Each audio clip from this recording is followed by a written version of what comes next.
Your boy Sunny, how's it going, guys? Good to see you all again. And today we're going to be building the React clone of Airbnb cloud. Airbnb. Super pumped about this, guys. We're going to clone everything one day. That's the ultimate goal. But we're going to be building the Airbnb clone.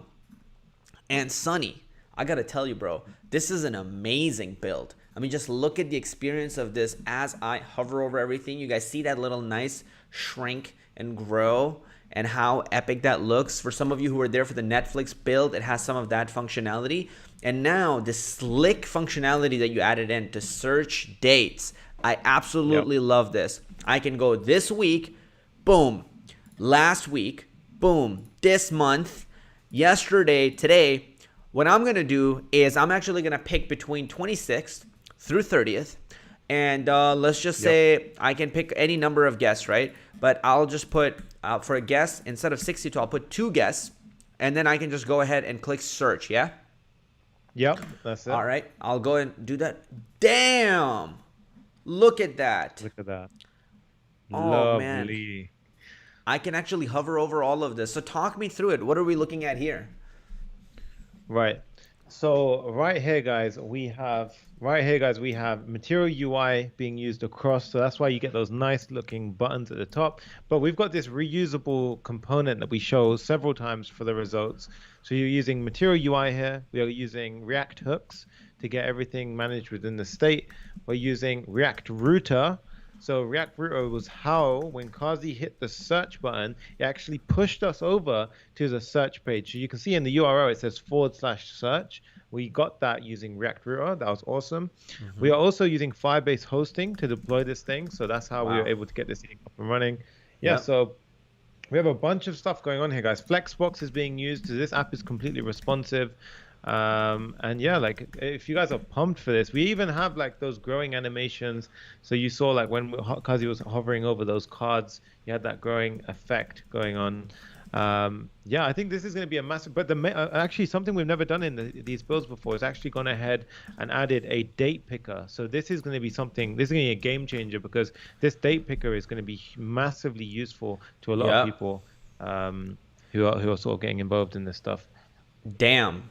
Man, this one is a really, really nice build. I'm loving this one so far and how it looks. I mean, to me, this looks 100% like Airbnb. And even if I go down here, we have the nights, Oh, the total that's added up. We got all the listings that we were looking for. So that looks awesome. Is everything, so now if I go, I can go back and forth and it all happens instantly. So I think that is absolutely amazing. I'm going to just check out what's going on here. All right, let's go like this. So let me try something. Sunny, maybe I can call you. Are you guys able to hear me clearly, by the way, on in the video? Hopefully you guys I are able can't to. hear you, bro. Okay. What we're going to do is, Sunny, I will give you a call on your actual phone, and maybe this will work. We'll see. This could be a terrible idea as well. All right, but I'm gonna keep showing you guys the app.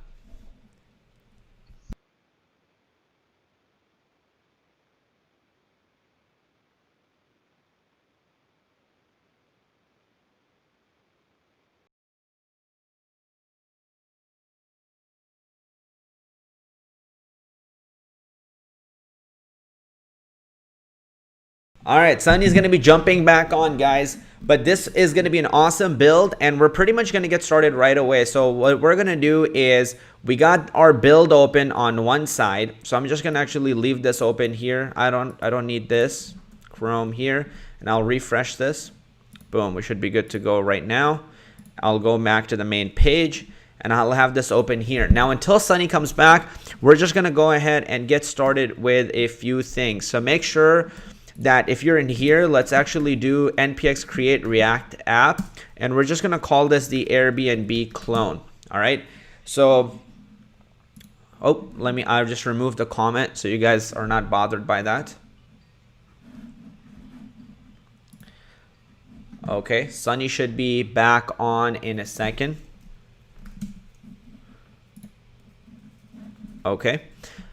So make sure you guys install the app and get it up and running. That's really important.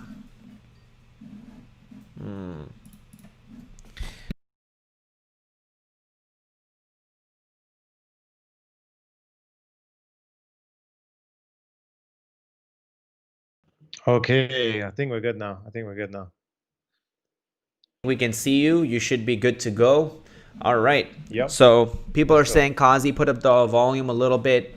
Great. So what we're doing right now, Sunny, is we're getting the app installed up and running. We're pretty much getting ready to go over here. So you guys can see we have the Airbnb clone folder already made, and it's also installing a bunch of other stuff in the meantime.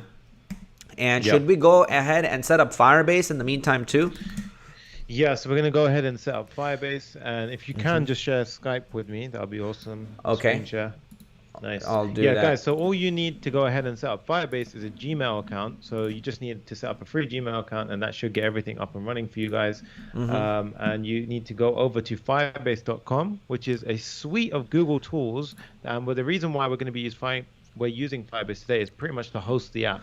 So we're going to show you, once we build this thing, how easy it is to go ahead and host it. And we're going to show you a live deployment today, so you guys will be able to access the app and play with it. Yes. Yep. All right, we're at 522 viewers. Guys, go ahead and do us a massive favor. And if you want to help other developers get this exact thing that you're learning, go ahead and smash that like button, because it sends the video out to everybody. All right, it really, really helps us out. So this is your cue when you hear this to go ahead and smash that like button. Exactly, guys. It's massively going to help this video reach as many people as it possibly can. With that said, I think we just touched over 500 people watching. Beautiful. We're awesome. at 542 so much, now. So thank you guys for that. And I'm going to call this Airbnb clone. So boom. Yep. Hit Google. Just select whatever you want for analytics. You should be good to go. You can actually also just not have analytics if you don't need that. I'm seeing the likes going up. 455 likes. Somebody just donated. So I see the chat going up. Oh, wow. Nice. Clayton Santos says, I feel motivated. Thank you very much. I don't understand English, but I understand the coding. That's awesome, dude. Hey, that's the only language that's going to matter in freaking 10 to 100 years from now. Nice. Let me actually show this on the screen. So thank you for that $10 donation, Clayton. I feel motivated. Thank you very much. I don't understand English, but I understand coding. That is awesome. Uso o traductor. Yo. He's saying that he uses a translator. He's using a translator. Got it. Do we need anything from here? Should I set up Firebase hosting, Sunny? Yep. So we need to register the app. We don't actually need to do this, but I think we'll show everyone this step. So yeah, go ahead and click register app. Dope. And we can skip through these parts. That's it. All right. So next. If you guys don't have Firebase tools installed, go ahead and make sure you do that. You can just go ahead and do that now, so you make sure you have it. And then outside of that, I think we're good with this. Let's hop back onto our app, and what I'm gonna do is do npm start. Why did it not? So I'll have to cd into it. Now npm start.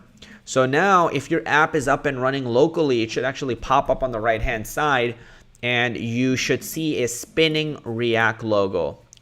If you guys have been here with us, you know that's going to come up, and you know also what we do next. So we're just going to get to the next part, which is let's remove all the test stuff that we don't actually need.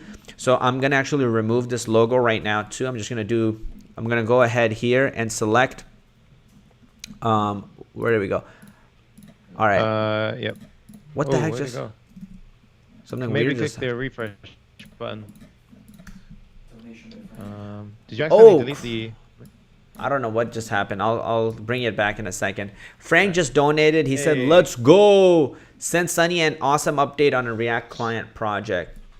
I saw, dude. So Frank has actually got an awesome client right now, and he sent me some work that he's doing. And guys, it's insane. He landed a 6-figure contract, and he's in PWJ. So if you want to get involved in that, join the PWJ community, and you get to speak to people like Frank, which is awesome. Yo, I'm not what the hell happened here? Click on the refresh icon. Oh, okay. I just did refresh. Is it no? No. And why is there also why is there a public folder in here? You know, we didn't do anything with. No, public's fine. Public will be there. Oh, okay. Right. Yeah. Okay. But I think we might have accidentally deleted the. Okay, so I think you accidentally deleted source. So what I'm going to do is I'm going to go into Right. our. I think so. I'm going to undo it. I'll I'm undo it. undoing it, but it's not undoing it for some reason. Okay, I did beautiful. it. Yeah, I did it. Beautiful, beautiful. Okay, so we're not gonna delete the source, you guys. We're just gonna delete the test file, the logo, and the setup test file. Command delete. Okay, there we go. So the logo is gonna complain here because, well, we don't have the logo anymore. So for those of you guys who've been here with us, you know the deal already. We're gonna remove this line from here, and we're gonna remove everything that's inside of that div. Replace it with let's build Airbnb clone. Nice. And let's just do, hey, clever programmer, build the Airbnb clone. That should be good to go.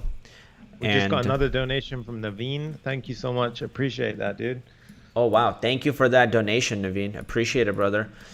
I go full screen now. One thing I want to show you guys here is this is something we always talk about. If I look on this side, see how it's centered, and also at the top we have a little bit of margin. So we're going to get rid of all of those things right now. So we'll put this on the right hand side. I'm going to go inside of app CSS. I'm going to remove all of this. That should left align it. And then I'm going to go ahead in my index.css, and I'm going to just get rid of the margin everywhere. So we're just going to do this. That should get rid of that top margin that you just saw it go up. With that, I'm going to go back into our app.js. Because of BEM, let's rename it to app like this. So we'll write BEM. You guys will also learn a lot of BEM stuff in this build because it's pretty heavy on the front end. And with that said, guys, we're ready to now start working on this app. Awesome stuff, bro. Nice. So once like we a get machine, to this point, bro. Guys, exactly. I love that, dude. So I'm just gonna load up. So we've got the app running here. So Kazi, if you just want to follow me, we can get started with this. So guys, so once you get to this point, firstly, well done, because this is going to be your clean slate to getting started with everything. Boom, we're at 656 people. Let's keep it going, guys. I'm sorry I cut you off. Nice. Love that. So what I like to do is I like to draft out sort of what we're going to be building, right? So initially what we're going to build is we got a nice new donation from Mauricio Para. Whoa. Thank you so much, dude. Amazing. We just got 2,000 cops. Awesome. I don't know. Can somebody tell us what cop is? Man, we really need to learn about the world. But thank you so much for 2,000 cops. Really appreciate you, Mauricio. You're a legend. Colombian peso. Yeah, really Colombian appreciate pesos. That's what it is. Oh, nice. So at this point, guys, what we're going to do is we're going to pretty much draft out what we're going to be building, right? So the first page that we're going to build some kind of header. So let's get the actual app open on the right, and we can see I got it. We've got the header at the top, right? So this is when you say header, I'm gonna just draw it out. So when you say header, you're talking about this right here. Exactly. So we're gonna be building that header. So that's gonna be the header. Yep. And then we're gonna be building the banner. And the banner, if you can see, is where it says "Get out and stretch your imagination," and you've also got that image behind it. So we're gonna be building that, right? So banner is this whole thing right here. Yes, exactly. Where's search dates? Is that in the header or in the banner? Or neither? So search dates is actually in, good question, let me double check. That is actually inside of the banner. Yeah, banner. Got it. So I'm going to make sure that that is part of the banner. So boom, that's the banner.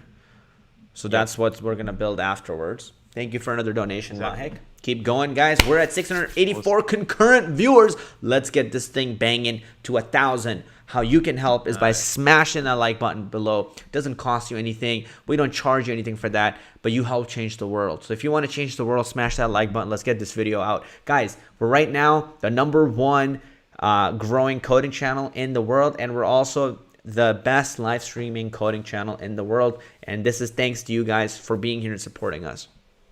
Exactly. We massively appreciate every single one of you guys watching this. Yeah, so again, smash the thumbs up button and enjoy the content. Yeah. Nice. So we have the header, the banner, And then we also have the sort of what we see underneath. So basically what we have underneath is a bunch of cards, right? Yep. So we have a bunch of cards underneath there.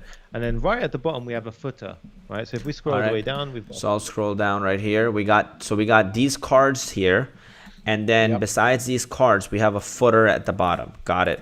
Oh, Yep, that footer is exactly. clean, man. Nice work on that. No rights Yeah, reserved. This is a demo. Thank you. Awesome. I thought Covering we'll our protect ass. ourselves. Yeah. Exactly. Nice. So with that said, guys, let's go ahead and jump right in. So to make this a bit simpler, Are you we gonna noticed we put we any had two comments? pages, right? We had the whole... I was just gonna ask, are you gonna put comments for so we the had card? Yeah, so we have this, we have cards, and we have a footer, right? So these are our 4 components, right? Yeah. Now, all of this stuff right here, guys, we pretty much have... Let's imagine all of this is inside of the home component. So imagine we push all of this inside of a component called home, right? Yep. And then we'll have another component called the search page, right?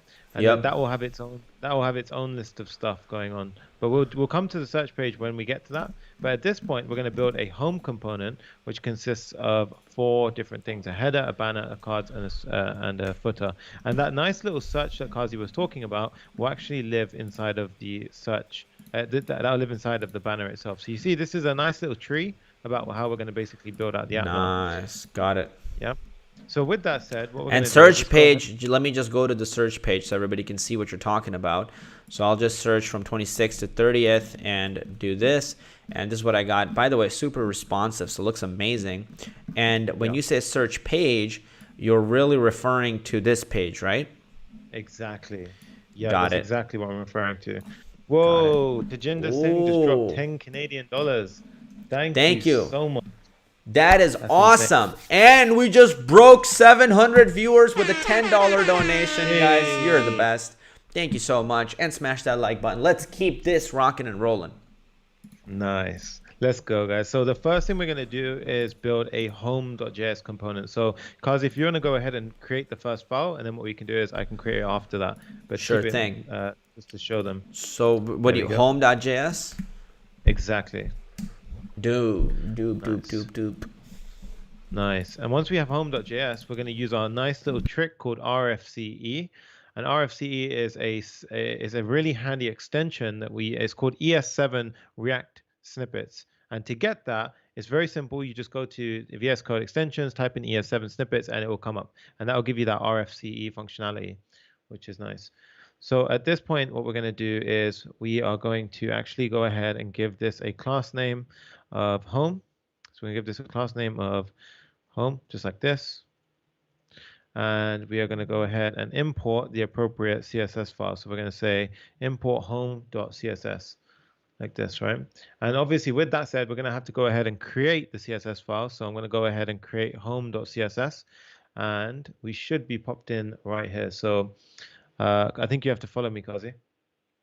So let's go ahead and refollow me. There we go. So now you guys can see I'm inside of home.css, and we've imported it at the top here. And that will allow us, guys, to do a few things. That will allow us to actually write CSS, which only belongs to the home folder, home component, sorry. So with that, what we're going to do now is we're going to pull this onto, so let's just prove that this is the home. We're going to say H1. Oh, no, my snippets don't seem to work. That's fine. We can do H1. And here I'm going to say home component, like this, right? Save this file, and I'm going to go back to app, and here we're actually going to pull in the home component. So I'm going to say home, like so. And what we can do is we need to import the home component. So I'm going to say import home from home, like this, right? And save the file. And what that will go ahead and do is we should now see on the we should now see on the right side. So let's go ahead and Give me 1 second. My iTunes is going nuts. So just shutting out my iTunes. And now you guys should be actually good to go. Oh, and I just realized I got my phone as a thing. So I'm going to actually probably use that at some point. But for now, let's keep going. nice. So let's go ahead and pull up localhost on the right. Okay, so we're going to do that. So we got localhost and the actual final build right here. So everybody can see it. Nice. And are we sharing the screen? Yeah, nice, awesome. So now we've got, you can see it says home component, right? So what I'm going to Yes. go ahead and do, just to prove this, we're going to get rid of the H1 over here. And now you should be able to just see home component, right? So it should be super clean. We might need to refresh localhost because it doesn't seem to be coming up. Somebody says, Sonny, check your voice is too low. So let me go ahead and turn the gain up a little bit for you guys. I'll turn you up All a right. little. Don't turn your gain up. Your audio is pretty Oh, awesome. I'll turn you up here more. Your audio today is like awesome. really clean. Okay, awesome. Now you're So better. nice. So now what we're going to do is we are actually going to go ahead and build out the home component. So the first thing we want to build inside the home component is actually no, before we do that, so we actually added the home component, but we actually want to always show. So think of it this way: the header component is actually going to live in both the home and the search page, right? So it's going to exist in both of these things. So what we can do is we just built the home component, but we're actually going to go ahead and build the header component, and this is always going to show. So let's go ahead and add this in right here. So Yeah. what we need to do is create header.js. So header.js, and we should snap into that file in a second. Let's go in. It's just loading. So we're now inside of header.js, and we'll do rfce, and we're inside. And I'm going to do class name equals header, like so. And we're going to do import header.css. And then I'm going to go ahead and do header.css. So we've created a header.css file as well. And you should see me snap in any second. Now, there we go. So we're inside. And inside of the header file, let's go ahead and start sort of drafting out what it's going to look like. So the header file has an image tag. So I've actually gone ahead and grabbed an image. And this is just an image of the Airbnb logo. So let's go ahead and pop this in here. And what we're going to do is, you can see I've given it a class name of header __ icon. So this is BEM, this is header component, and it's the icon element. So that's why we've done this. And now we should actually go ahead and see that if we, okay, so it's freaking out because we haven't imported it. So we need to go ahead and import it here. So we can say header like this, save the file. And we should now see a massive Airbnb logo, right?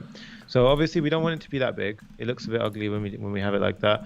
So how do we get that to look a bit smaller, right? So we go to header.css, and we basically are going to target the header icon. So we're going to target the header icon, and I'm going to say, give it an object fit contain. So this is going to keep the aspect ratio so it doesn't stretch. I'm going to say the height is 100 pixels. So now you can see it's a very small size. And then we're going to go ahead and give it margin left of 80 pixels. So now it should push it a little bit from the side. So let's go ahead and decrease this a little bit for now. So let's just say 20 pixels to make it a little bit subtle. We have the image tag up and running. So that's all handy, and that's done. Now we're going to create a div for the center stuff. So that search input field that you see and the header, right? So let's go ahead and pull out the deployed version, Kazi. So this is the deployed version. Yeah. So this is the deployed version, and you can see in the middle of that deployed version. So let's actually go and give it half and half. So because right now it's a little bit stretched. There we go. So you can see in the middle of the top bar, we have that search input field. So we're going to go ahead and build that first, and then we're going to add a header right section, which has those icons that you see on the right. So the first thing we're going to do is, hold on. So in the header, this is going to be one. So I'm just imagining this. This is one container that will just keep the logo, and that one container has only one child. Yeah. So this is really good, by the way, guys, because my CSS skills suck. So it's good because if you're a beginner in CSS, you'll pick it up this way too. I imagine this is one container with two children. One is the search input and one is the search icon. Exactly. Yeah. Nice. Okay. Dope. Perfect. And then we got another one here, and this has one container with 4 children. Text, logo, icon, icon, icon. Yep, exactly. And the middle container, we're going to apply Flex 1 to it. So it's actually going to span all of that gap that you see in the middle. So this is going to apply Flex 1. And so hold on, let me get this straight. So this container here is actually really like this, right? Yes, exactly. Nice. Exactly that. And that happens when you do Flex 1. Exactly. So it's giving that the importance, and then the ones on the right and left are only taking up as much space as they need. Exactly that. Now, Yeah. another question for you, Sunny. How do they know to be centered? How does Airbnb logo know to be kind of centered? You know what I mean? Like, why isn't it left aligned? So what we do is we say that the header, so we say that entire container should be display flex, which will Uh-huh. pop everything into a row.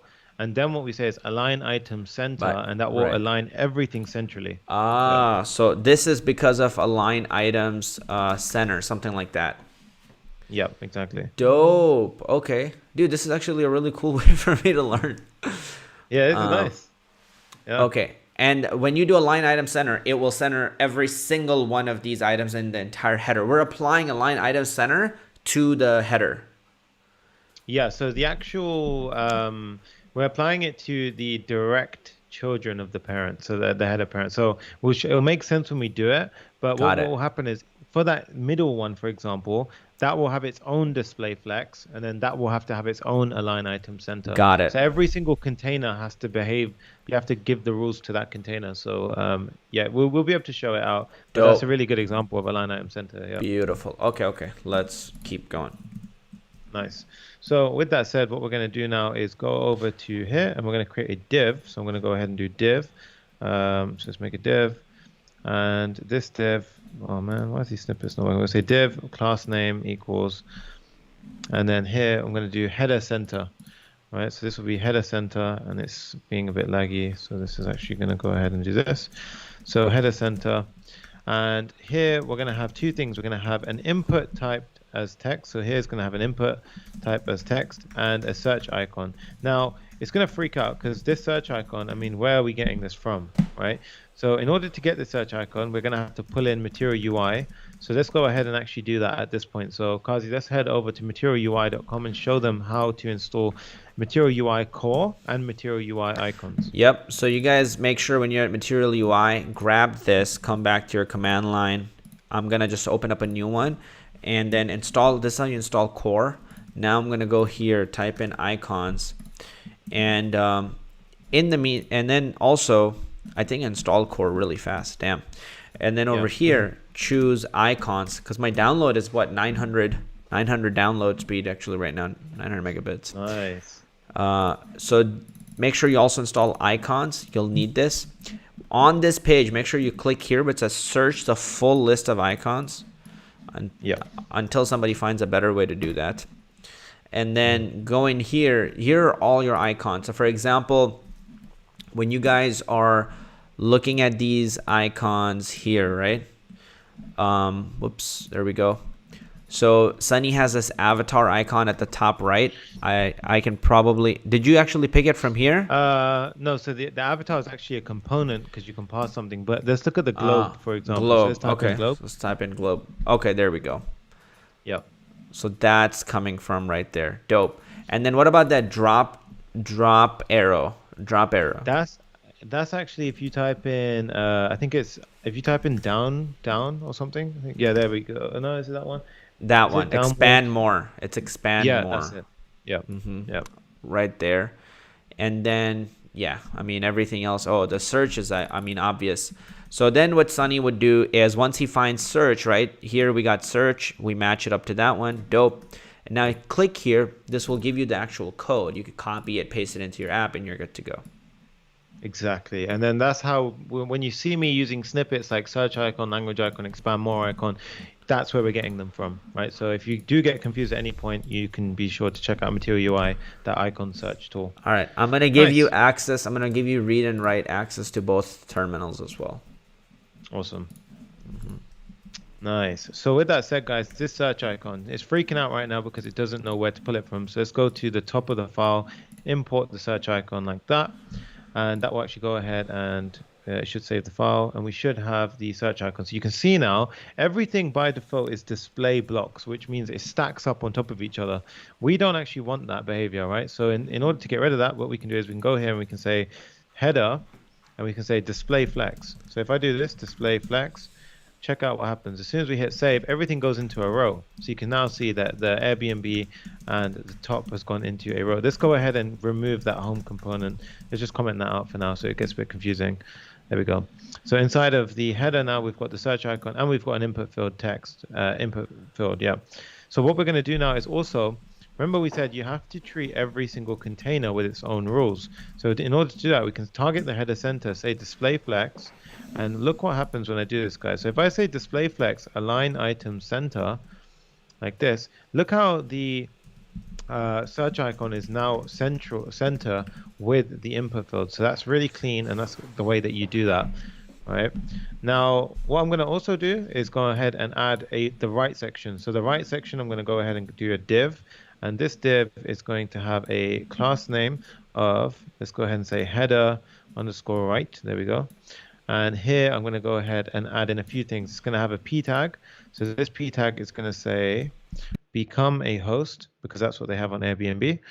And for those of you who don't actually know what Airbnb is, it's a place where you can pretty much rent out a room. It's like a hotel sort of booking website. So yeah, so that's where you can become a host as well. So we're going to import the two icons at the top. So you've got language icon, expand more icon, and also this is not an icon, but it's a component called avatar. Now that's how we achieve that sort of circular profile image. A very, very powerful component. You can actually pass it as source. We use it in a lot of other builds, so be sure to check that out. But what we're going to do is we're going to go ahead and pop in those three icons here, like so. So I'm going to go ahead and do this. And now we should see those things pop in. And now you can see in the header right container, as you guessed it, it's display block, which means they stack up on top of each other by default. We, again, don't want this behavior. So what we can do is we can say header right. We can go header right. And then what we can do is we can say header right display flex, like this, right? Now, if I go ahead and do this, we can go ahead and save it, and you should be able to see everything goes into its own line. Right now, if again, let's stick with our rule, let's do align item center, and we will be able to see again that everything goes central with each other, which is really nice, and it's a really good way of doing this. Now, for the header, what we're going to do is we're going to space out those components as much as they can go. So we're going to say justify content space between, and that will actually push the components apart as far as they can go from each other. And then for the central element, remember we said that we want that center one to take up as much room as it can. So we're going to go ahead and give that a flex 1 rule, and that will do that. And you can't actually see what this is doing unless we actually make it a little bit bigger, but you need to trust at this point. So because let's go ahead and make it a little bit bigger. Now you can see the input field is actually taking up the majority of that room, but it doesn't look like it right now, right? So it actually doesn't look like it. And the way we fix this right now is we're going to add a few things in. And in order to do that, what we need to do at this point is, firstly, we need to go ahead and do the following. So we're going to say align items center, which we've done. So let's go ahead and do that first. Align item center at the top. William Cruz again with the 5. I think that's what was that one? He always says it every time. I can't remember, but thank you so much for that donation. Massively appreciate that. Donation. Awesome. I always I call it the Chief Keef donation, but I forget what the CHF. Man, every time Swiss franc. How in the world does CHF stand for Swiss franc, bro? But thank you so much. That is huge. I always get lost with that one. I wish it had a better acronym like SF, Swiss franc. That would be so much easier. But thank you, brother. Appreciate it. Massively appreciate that. So nice. So now what we're going to do is let's go ahead and do the following. So for the header, we're going to go ahead and add the following rules. So I'll explain each of these ones as we do it. So we're doing align item center, we're doing position sticky. And what we're doing here is if when we do position sticky with a top of 0, what this does is if you go to the deployed app, Kazi, and let's go ahead and scroll down on the deployed app. So let's open up the deployed app and let's scroll down. Can you notice how the header is actually sticking to the top?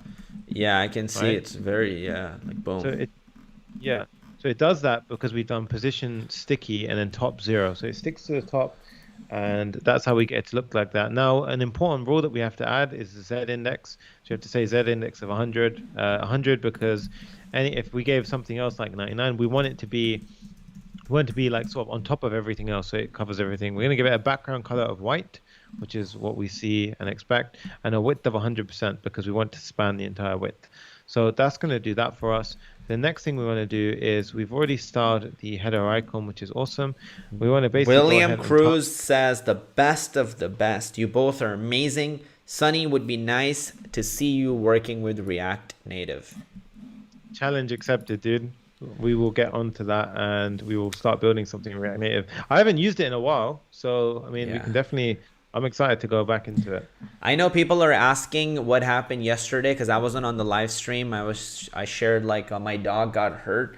So I'm gonna share some of that with you guys. So this is actually our puppy. Her name is Pudgy, and she ended up like really breaking her nail pretty bad. So that's why yesterday we had to go to the ER. Frankie ended up taking over the stream. Then we were waiting at the vets for hours, and here that's my girlfriend, that's Amberly, that's Pudgy right there. She was pretty hurt, and then we pretty much got her back, and this is what she's up to now. So you can see she's passed out. She got a little like cast on her arm right there, and Oh got shit! got a Okay. cone so she can't bite it off. But yeah, she's getting big really fast. Damn, dude, it's horrible when you see a little one, like a little dog, sort of injured. That's crazy. They gave her a little cast. Yeah, little like tiny cone. She's so adorable. She's probably playing with it as well. Like she's just sitting there, like she's out of action with her Yeah, cast. crazy stuff was going on, man. And then yesterday, like our freaking whole alarm, like our sewage system, like making crazy sounds and stuff, and then releasing smell. I'm like, what is happening? Can we just get back to coding? God, damn it, man. At least we are back, guys, and I think that deserves a smash the thumbs up button. Yeah, guys, if you Yeah. for the little puppy, Yeah. go ahead and smash that like button.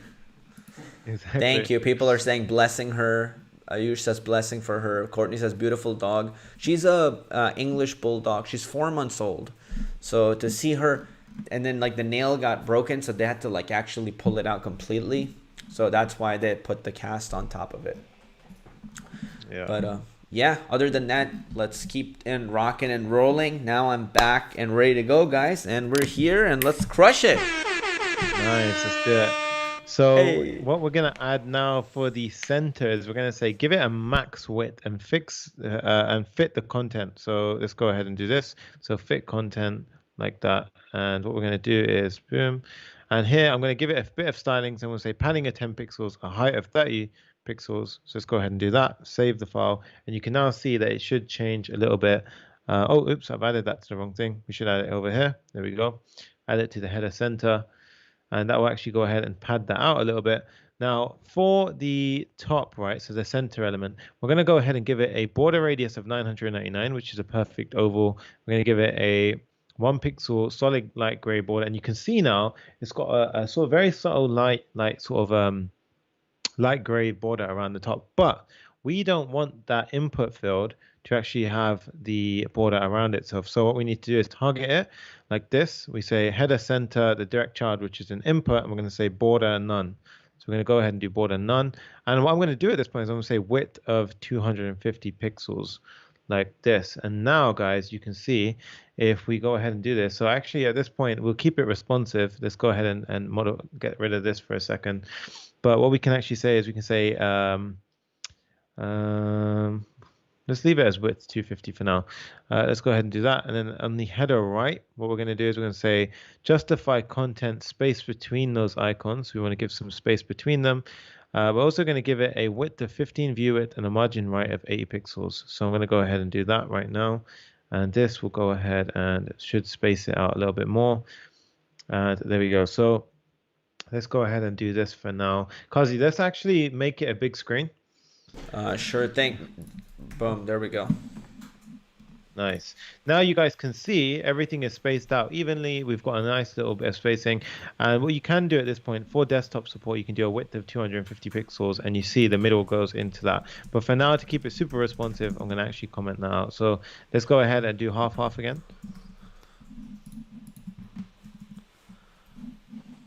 Nice. And what we're going to do now is for that input field, what I want to actually say is give it a padding of 10 pixels and an outline width of 0.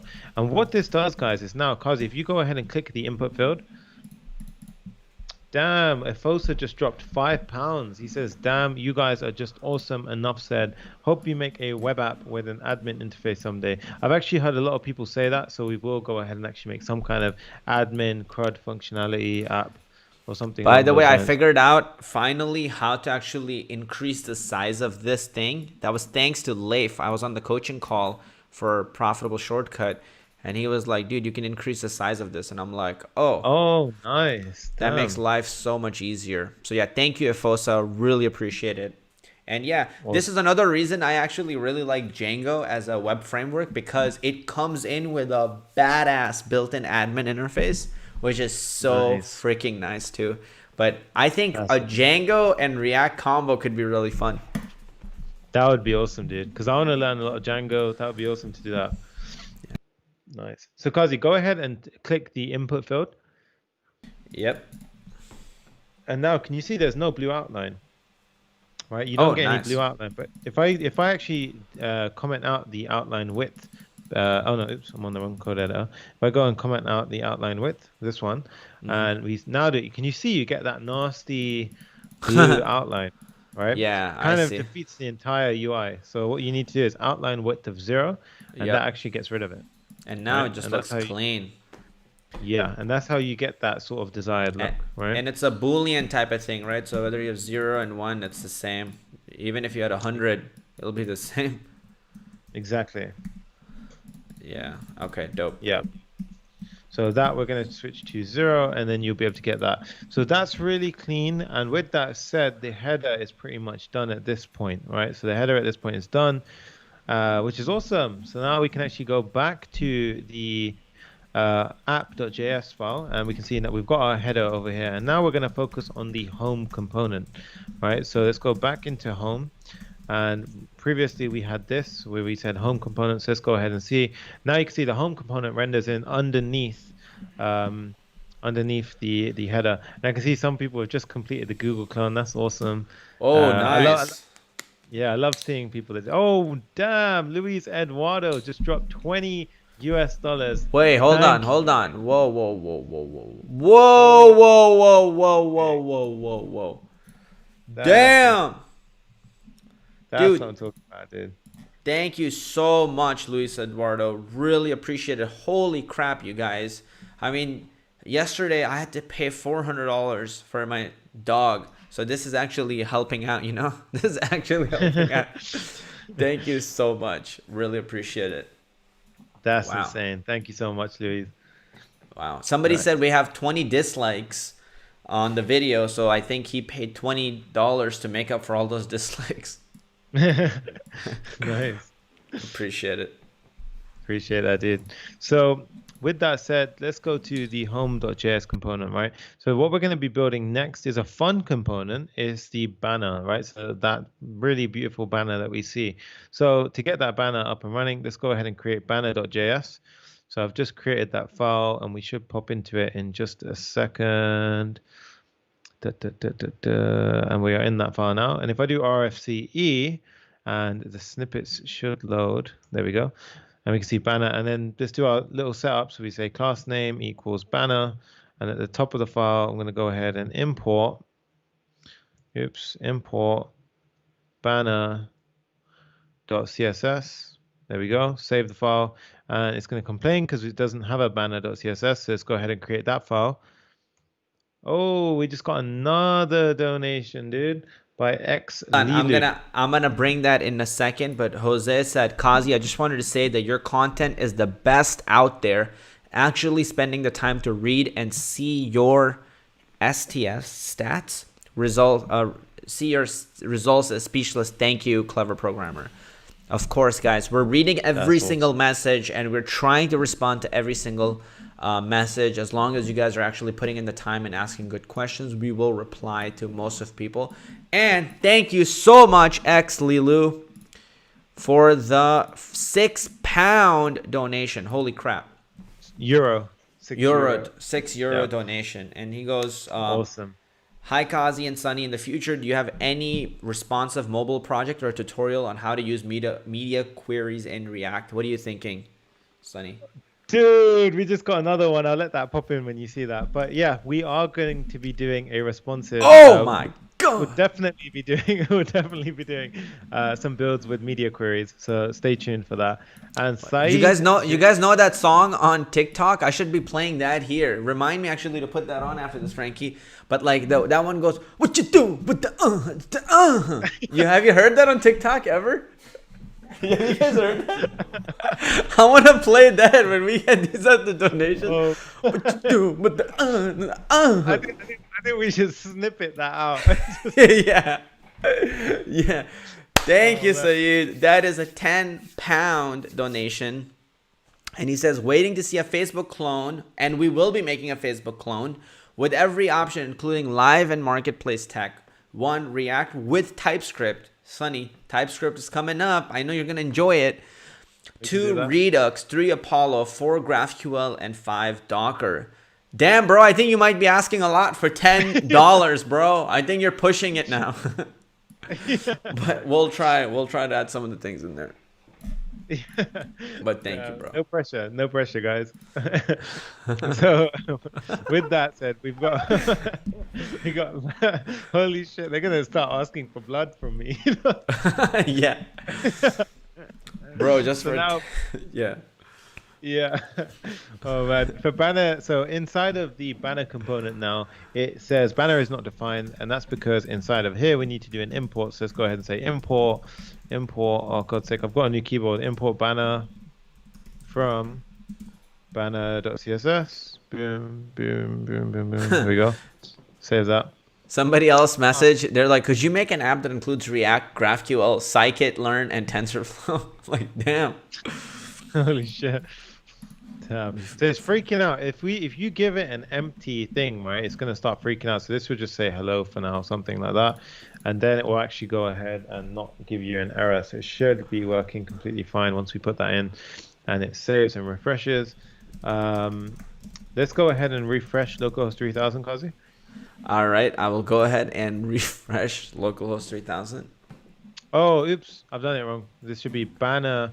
Here should be, sorry, import from banner. That's why that was happening. Inside of here, we do import from banner CSS. That's nice. So there we go. We've got hello.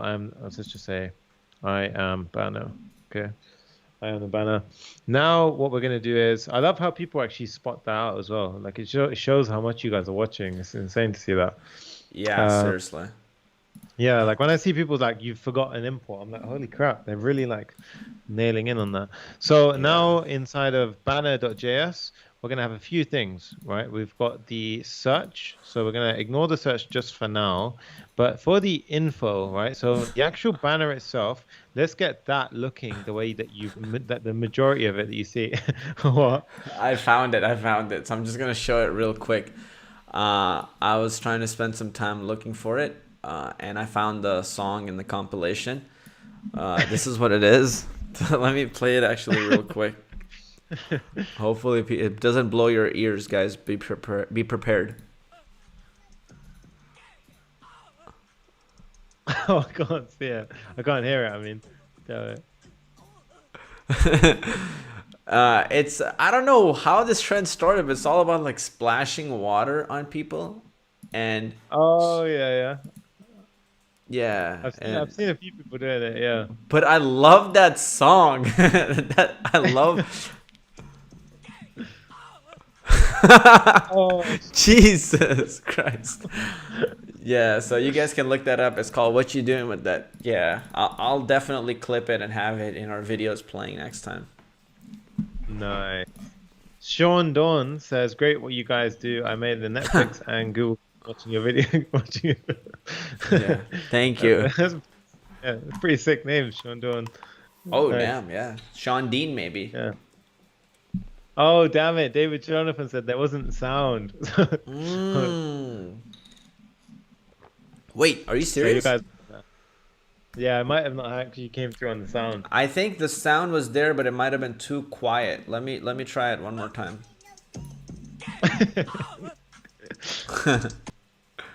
I think it should be good, guys. Someone jumps in like, is this the place where we learn React? They just see- Did somebody say that? No, I'm just imagining Oh if someone yeah. joins in. Yeah. No, no, the audio is there. I mean, audio should be there, you guys. All right, let's keep coding. My bad. But yeah, that's where the song Nice. comes from. So now what we're going to do is we have the banner and we want to basically get this to a point. So let's go ahead and put the banner over here. So we've got banner.css and just going to target the banner. And what I'm going to say here is that the banner should have a height of 50 view height. So this is going to be pretty much say it's got 50% of the screen is going to be its height, right? So we're going to say that we want it to be position relative because we're going to have some things positioned inside of it and we want to do some funky stuff with that. And then what I'm going to do is I'm going to set the background to an image, right? So the background of this, I'm going to set it to an image. And this background that I'm going to set it to is actually an image of like a sort of Airbnb looking building, right? So let's go ahead and do this. I'm going to save it. And now you can actually see if we go ahead and actually make that a bit bigger, Kazi. So let's go ahead and make that a bit bigger. We should be able to see, why is it looking like, oh yeah, oops. So we've got that, right? Now you can see the image is there, but it's not centered, right? So what we need to do is add these two lines at the end saying center, center, and this will center it horizontally, vertically, and you can see, boom, there you go. You get like a very nice centered image. Yeah, so that's really cool. Looks super clean. Let's go ahead and do half again. Nice. And what we're going to do now is where it says I am a banner, you notice how it's the background of the div that we actually set, right? So I'm going to actually go here and change this now. So we actually have inside of it, I'm going to have not I am a banner, but I'm going to create a div. So I'm going to say div, and this div is going to have a class name. So I'm going to say class name, and this is going to be banner info, right? So it's going to be banner info, and this is going to be responsible for the text that you see. So that black block of text that you guys saw in the previous build. So what we're going to have inside of it is a H1 which says get out and stretch your imagination. The reason why I didn't think of that was what was on the website. That's what's actually on the Airbnb website. And then we're going to have a H5. I think you're muted, Kazi.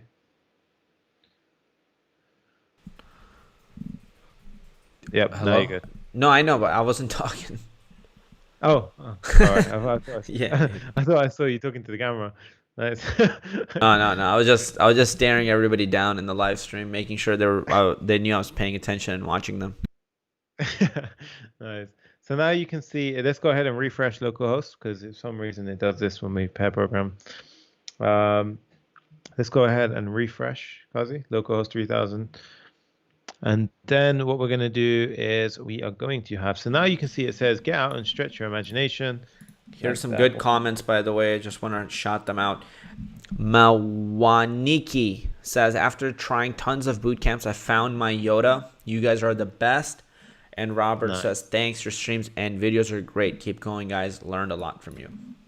Nice. And you know what, guys? Even if you're a beginner, just follow along with the builds. And I say this even to the students inside the course, follow along with these builds. It's pattern recognition. Just by following along with the build every single time, you'll start to pick this stuff up naturally. Like if you go along with every single build, it's impossible not to learn, right? So go ahead and make sure you do that, and you guys will naturally pick up these skills. Nice.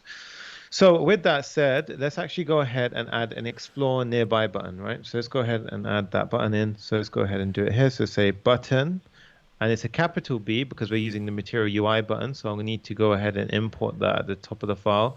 Let's go ahead and pop that in at the top. And then here I'm going to say explore nearby, explore nearby like this. And then I'm going to go ahead and give this a variant. So I'm going to say this is a variant of outlined. So material UI allows you to pass props to its components. This one changes the look and feel of that button. So the explore button, you can't actually see it very well, but you can actually see it now.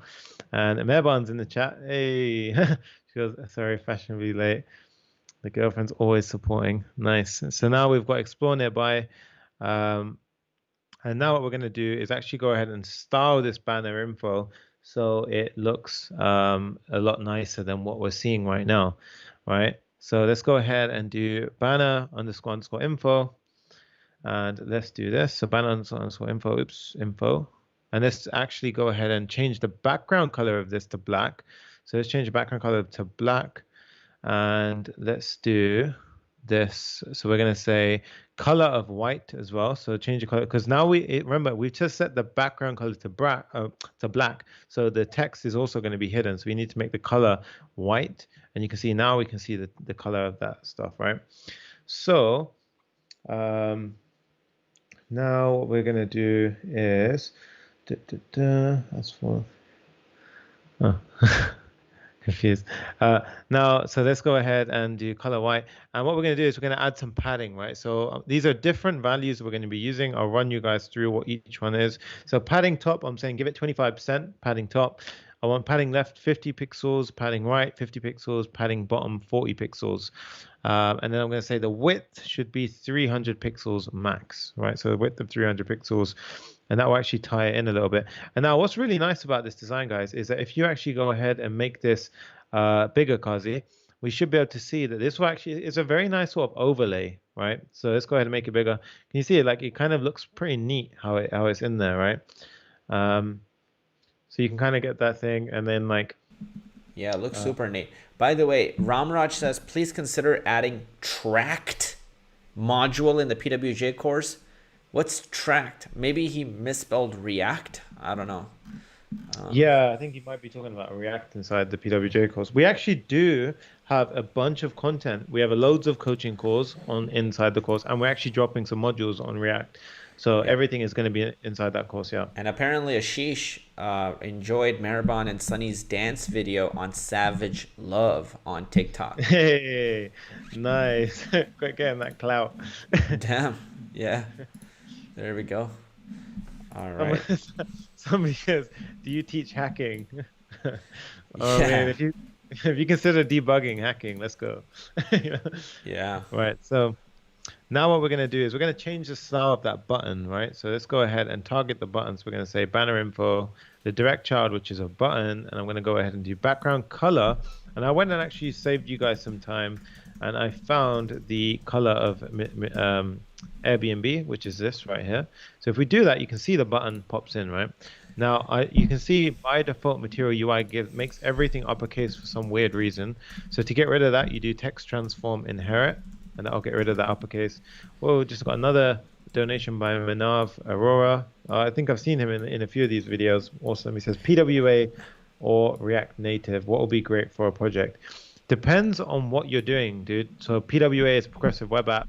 I'd recommend go with that until you need a native app. And I love what Ramraj is saying. He goes, I'm loving the PWJ course already. Way to go. Thanks for the awesome content. And I actually want to share something pretty epic that happened in PWJ yesterday, actually. So I'm going to show that.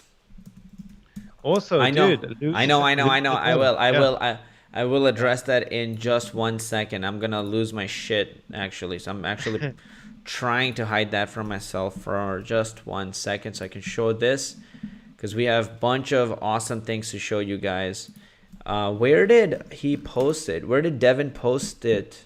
I'm trying to find. Let me actually try this. Okay, let's try. Oh yeah, let's All share right, that. here we go. Here we go. Awesome. So I just found it right now. I'm gonna full screen this, and hopefully you guys should be able to see this. So Devin is our student in Profit with JavaScript, and here he goes. I'm not normally used to posting stuff about myself. This is Devin, by the way. He was coming on the live streams as well. He goes, but I know it's important to share wins, so I'm sharing mine while I have them. First of all, I love my new job. It's my first six-figure job, and I'm learning. So first of all, damn, Devin, congrats on your first six-figure job. And he goes, and I'm learning a lot of different things that I don't ever get to practice when I work for smaller companies. I've only been working this job for a little over a week, but it's awesome. Second, I just got accepted to the second round of interviews with Google. Yes, that Google. Insane. And he goes, I am so pumped. When I first joined the group, I was working for a mom and pop agency doing WordPress sites, making like 1/3 of what I'm making now. And I only joined PWJ back in June/July. Is there a correlation? I'll let you decide. I want to thank everyone in the channel for their support because I'm mostly here for the community and it's helped me in a large way. Dude, that is so freaking awesome. That is insane, dude. And look, Frank is here too. Second stage. Nice. That's awesome, guys. If you want to know how to get inside this community, link in the description. And David is here. David is also on the live chat with us right now. Yeah, David's always watching. Solid guy. He was actually in the coaching call yesterday. Yeah. We spoke loads and we'll be working quite closely together. So David's an awesome dude inside the course. Yeah. And what the hell? The greatest ever. You should be in the course right now. You're the only one left who's our biggest supporter but not joining the course. You should jump in. So 100%. Dude, that is sick. This is for you, Devin. I just played the air horn, and that is a massive, massive win to be in the second round of training. And also, Kiara Robinson is in her round of interviews with Google as well, and she's in PWJ. I'm actually coaching her, dude. Oh, snap. Yeah, damn. Yeah, so I'm actually giving her a bit of hand with those interviews. Yeah, so she's doing a Google interview as well, and she reached out to me to get some help on that. So yeah, that's another student inside the course who's doing Google interviews. So this is like mind-blowing stuff, guys. Like seriously, it's insane that the jobs these people are getting. Like Frank even got a 6-figure contract. Blew my mind. Like for a company, and if you guys have heard of Sonos, then that's the company that he got it for. So amazing stuff. Yeah, we're just having massive wins left and right. So if you guys are serious about taking your career to the next level, guys, I'm telling you this, jump on this course before we increase the price. And just for fairness, so all of you know, we know that this program is worth over $2,000 because most people send us messages telling us how much this program is worth more than the boot camps that they paid for. And in next week, we're going to be doing a challenge for React. And during that challenge, we're going to be increasing the price of the course, and then it's permanently increasing. It's going to keep going up.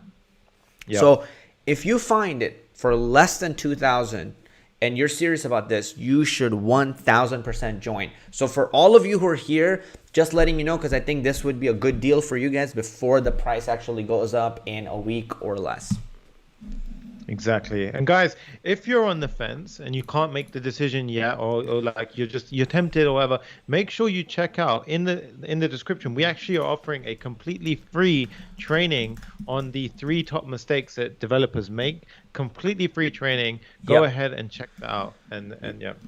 Yep. So you guys have the links in the description. You guys can go to this page anytime you want, and make sure you just check out this video over here. For Profit with JavaScript, this is the page cleverprogrammer.com/pwj, and it will tell you everything about this program. But you guys know you're going to be getting Sunny on the program on the live coaching calls. You know you're going to be getting Naz. So it's a brilliant program, guys, with so much just heart and soul. We put this together. Join it. Your mind will be blown. That's all I can say. Yeah. And guys, like I can't stress enough, like if you think that if you enjoy the live streams, me, Kazi, Naz, the entire team, Frankie, we put our heart into this program. So like everything that we love and we aspire to to make an impact in this sort of in this community is inside that program. So like if you want to be a part of that, then just jump in. Yeah. 100%. Awesome. Dope. Let's keep rocking and rolling. Nice. With that said, guys, we were on the banner, right? So we just added in the text transform inherit line of code, which actually changes the button text to lowercase because we don't want it to be super everything like screaming at you. Right now it's touching the top text, so I'm going to do is margin top of 20 pixels, font weight of 600, and you'll see that pushes the button slightly away from the top of the text, which is awesome. So we want to make sure that that's done. Also the H5 tag, so the one which says plan a different kind of getaway to uncover the hidden gems near you. Going to go ahead and target that and give it a margin top of 5 pixels. Kazi, we need to actually set up prettier because for some reason prettier doesn't do it when we save, which is a bit annoying. But it will not work, bro. I think live share causes these problems. Yeah, it's fine. We can carry on without. That's fine. Yeah. Dope. So we've got the H5, and what we want to do, guys, is when we hover over that button, right? So right now, when we hover over that button, it's not very responsive, right? So it's going to actually change to a different color. So Kazi, if we actually go ahead and hover over the Explore Nearby button. Yeah. So guys, that Slack group, Bahra just asked, do we need to be a member of Profit with JavaScript to join the Slack group, yes, you have to be, because that the way we keep the quality just incredible in that group is by whoever joins Profit with JavaScript gets access to our community as well. And I think community is actually one of the best parts of that program. So what did you want me to do, Sonny? If you just hover over the explore, I saw Ooh, some people in the comments saying, "Who's the guy in the back?" Because Frankie's Frankie. just like Frankie's shooting Oh, videos. oh yeah, Yeah. guys, that's Frankie over here. He's getting some sick shots actually. So let me show you guys actually the photo that he just took, and look at the setup here. I mean, that looks amazing. This is my setup right now to do this live stream. This is all we have to do to actually make it come true. Nice, dude. Awesome. Were you sharing your? Oh, nice. Yeah, I see it. Oh, awesome. Yeah. Nice. It's dope. So yeah, that's Frankie, guys. Notice when Kazi hovered over the Explore Nearby button, it went black, right? We don't actually want it to go black because it doesn't look very clean. What we want to do instead is target it so that when we hover over it, so when we add this hover attribute, it's going to change the background color to white and then the text to, so it's basically going Oh, to invert the one colors. second. I forgot. I'm sorry. I keep doing this, but I don't want to miss this. So I forgot about this comment. Somebody in the chat reminded me. Thank you about that. But Lewis donated $5. Thank you so much. And he goes, my donation of $20 was for your little dog. Damn. Thank you. That's Thank you so much. insane, dude. He goes, this Love one that. is for you guys. Great job. Let's go. Thank you, Lewis. Thank you, Lewis. That's amazing, dude. Nice. So with that said, so if you hover over the Explore Nearby, you'll see the colors should invert now. Yep. Nice. Oh, nice. That looks Yeah. clean. Like a crisp little look to that.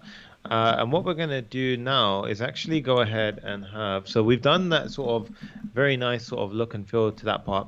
What we're going to do is have an actual search button at the top. So a search button which has search dates, right? So at this point, to add that search button, I'm going to go ahead, add another div on top of this. And this one, we're going to call, so I'm going to say div, like here. I'm going to give it a class name. So I'm going to say class name of banner, and this is going to be banner __ search, like this. And here I'm going to basically add in a button. So I'm going to say a button will exist here, and this button will essentially say, at this point we're going to say just search dates, right? So something like this, button search dates. And what I want to do is I'm going to give it a variant of outline. So I'm going to go ahead and do this. Oops, I forgot that we don't have prettier. So I'm going to go ahead and do variant of outlined. Oops, variant of outline like this. Awesome. And then what I'm going to do is give it a class name as well. So I'm going to go ahead and say class name of banner __ search button. So we can style this later on. So a banner search button. And with that said, we should have a button on top, and you can see it's actually there. It's a little bit difficult to see, but it's actually sitting there at the top, and it says search dates at the top.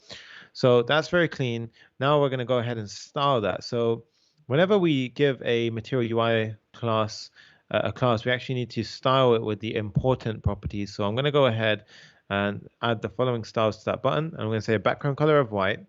I'm going to say the font weight should be 900, and it should have a text transform, so to get rid of the uppercase text, and we're going to give it the text itself a color of the Airbnb pink. So that's how we get that look and feel. And then what I'm going to say is for the banner search, so the actual div surrounding it, I'm going to say go ahead and do the following. So I'm going to say give it a top of 0, so it should be attached to the top. Give it a display flex. So actually, let's go ahead and get rid of this one.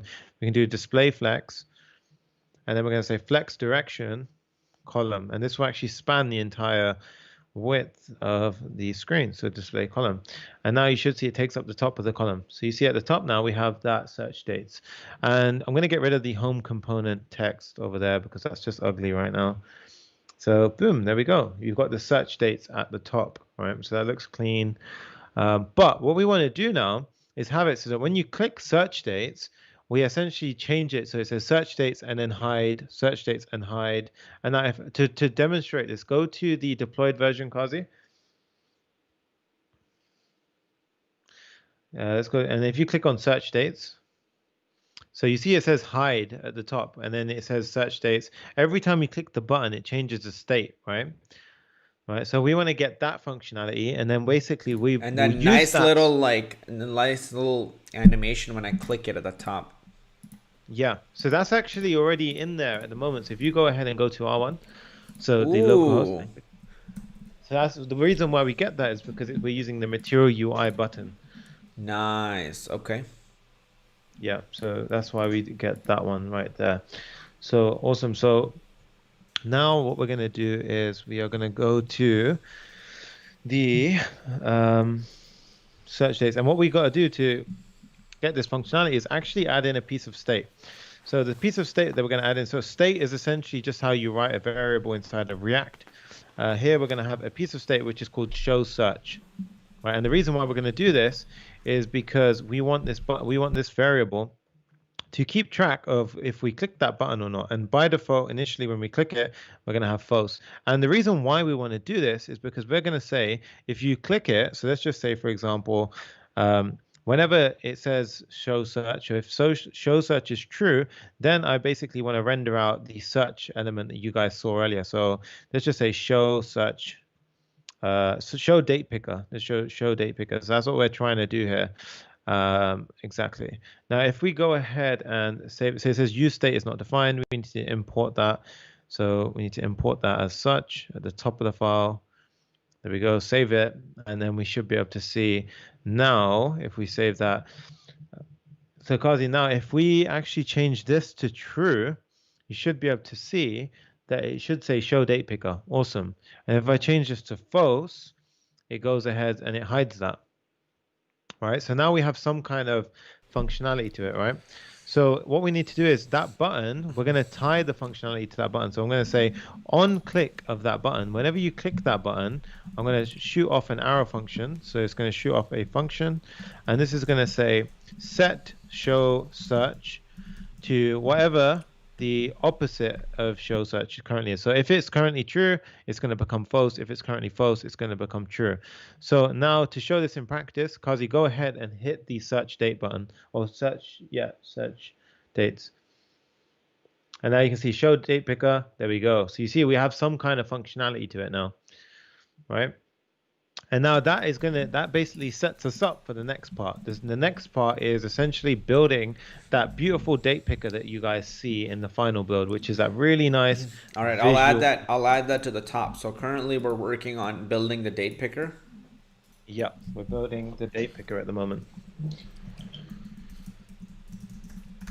Okay. I just added that to the top. Awesome. So now what we're going to do is let's go ahead and go to let's go ahead and actually go to, we need to basically, we're going to replace this show date picker with some kind of component which looks like this. So we're going to have a search component, right?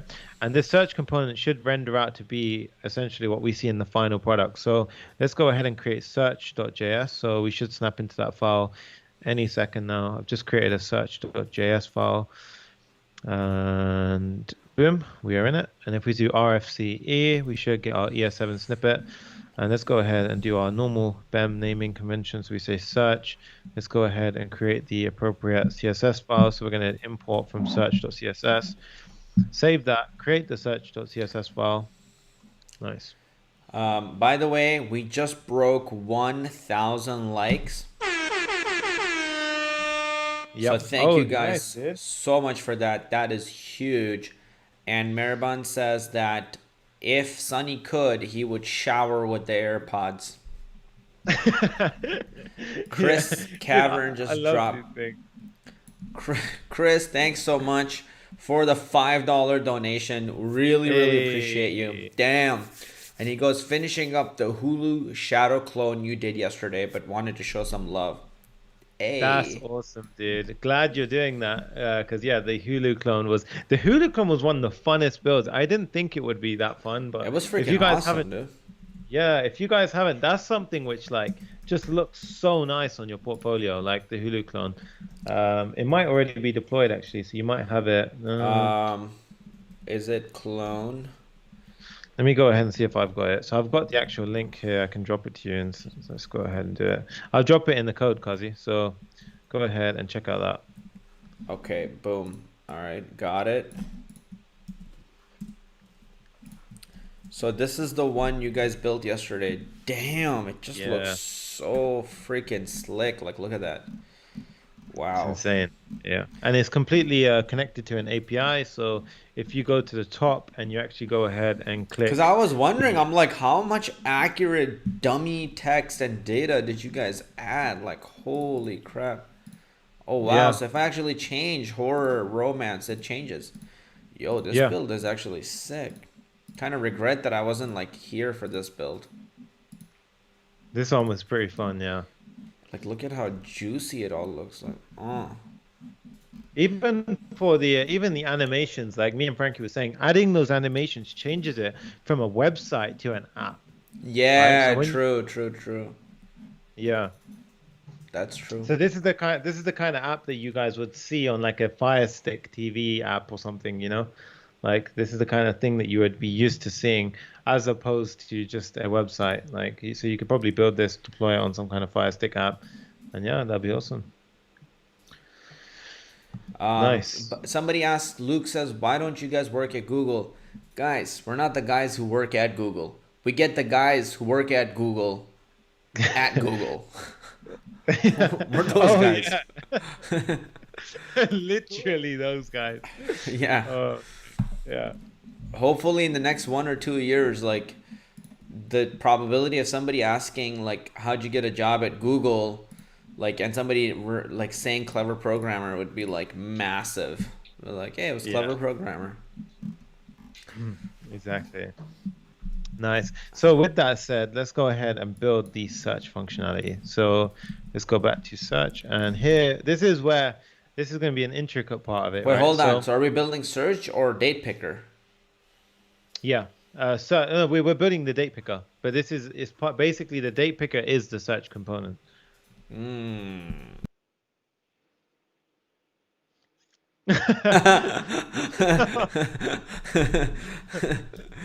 God damn it. Okay, all right. I mean, I don't understand. How does that work? There, So this is the date picker component. Yeah. right. So are we not working on the date picker component then? Okay, okay, all right. I'll just let you keep going, We bro. are. We are. The All right, search I'll just. component, I'm gonna add this in here, like date picker component. There we go. All right. Nice. All right. So now we've got the I think Mevan loves your chair. Is this new chair, by the way? I swear I think I've seen this in the previous ones, or is Oh it new? yeah. Thank you guys, by the way. This is a brand new chair I just got actually. It has a nice little pillow here for me to sleep on. Look at That's that. the You know, it That's a gives a proper little. streamer chair. Yeah. Yeah, and then it has like this back support thing, which is hard to show right now, but it's right here, this thing right there. Nice. So it has, yeah. Because what was happening with the other chair was I couldn't actually sit with my back on it, so that was the problem. I'm laughing because meanwhile Frankie's got like a normal chair. A normal chair. Yeah, Frankie's chair. No, Frankie has a pretty cool chair, right? This is a mesh chair. I just have a pillow. He has like a wooden chair. Go back, put it in a bar stool. Yeah. Look at his setup. Look at his My setup is like a spaceship. It works, you know. Yeah, you know. Hey man, when you live stream, you know, you need all this. I just walk around like this now. I don't even let my neck go from here. Oh man. I try to keep my neck glued. All right, here we go. Let's carry on. Back to the date picker. Nice. So inside the date picker, we need to do a few things, right? So the thing that actually allows all that date picker magic to happen is the React date range. So I'm trying to kill the laughter. So we need to do npm I. Oh wait, can I do it? Yeah, npm I. So let's open up the terminal, Kazi. Whoops. There we go. Rafe code says, Sunny, is that your AMG? That is my AMG. Thank you, dude. Hey, Let's that go. guy's name is, but his name is mine. What the hell's going on here? I'm Rafe. Oh yeah, nice. Frank goes. Frankie has. Frank goes. Frankie has the junior dev chair. Kasi has the senior dev chair. Hey, nice. Yeah. Dude, let's go to the second terminal. Mm, okay, so second terminal right here. Type in here Yeah. npm IICU.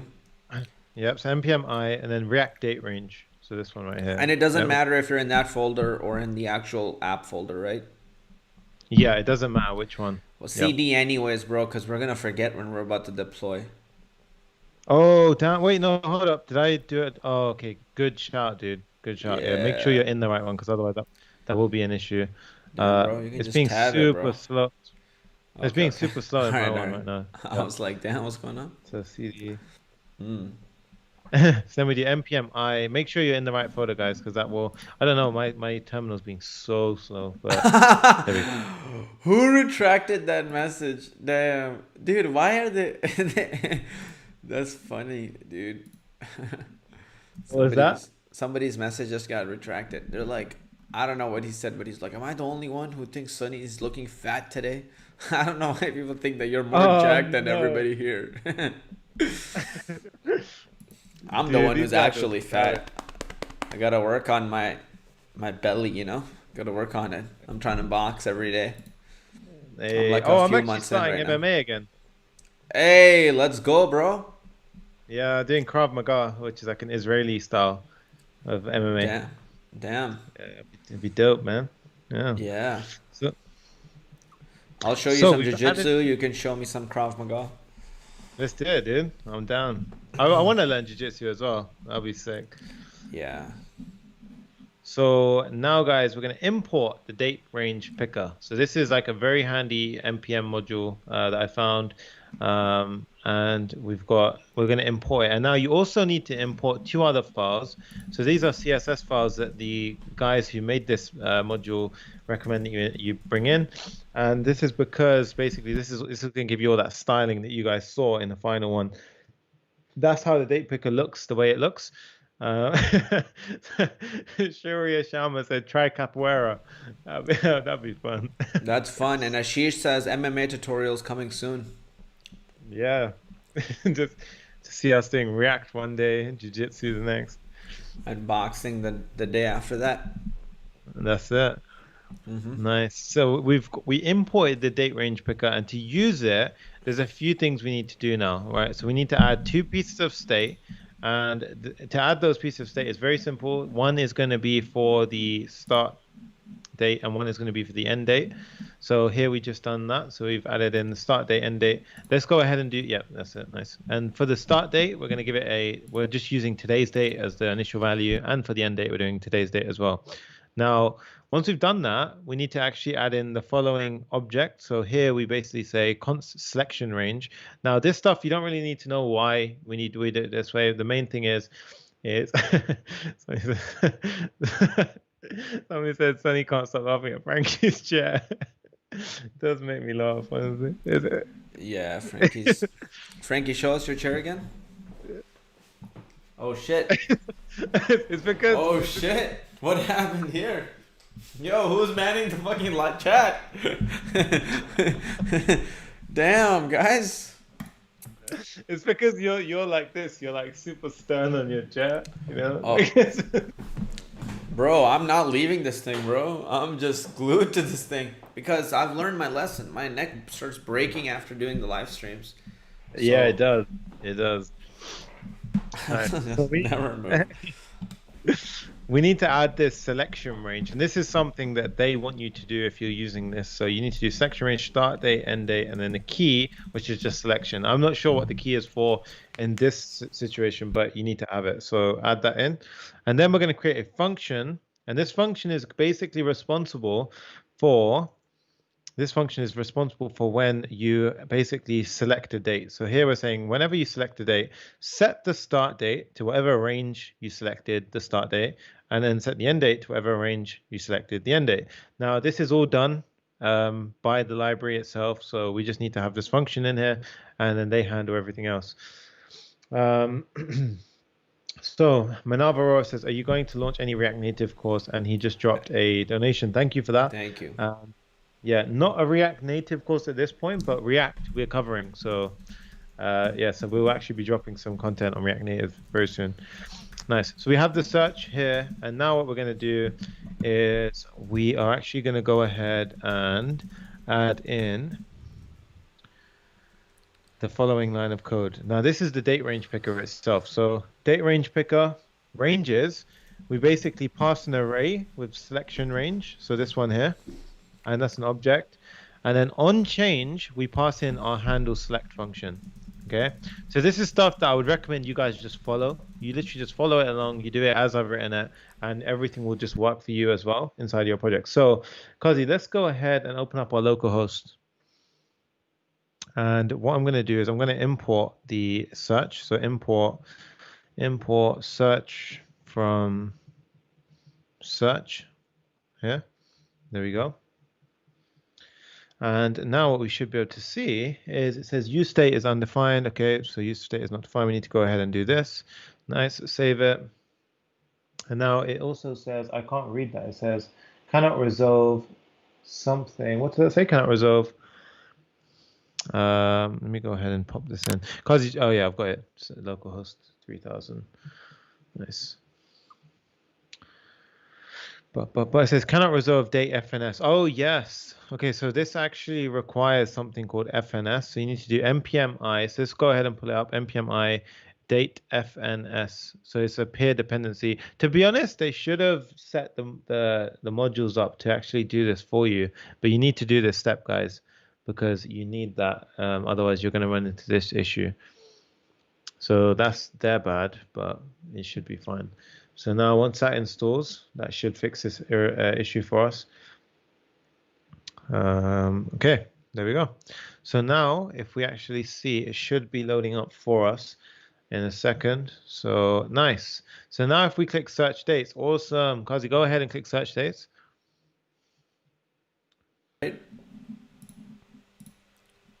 Hey, nice. It's opening that thing up, bro. Let me refresh and let's click it again. Boom, look at that. Got yesterday, this week. Damn, bro, that they build all of that out of the box. I was like, I don't know why, but I was thinking, man, I'm like, Sunny must have done a lot of math here to make this stuff work. Like, damn, bro.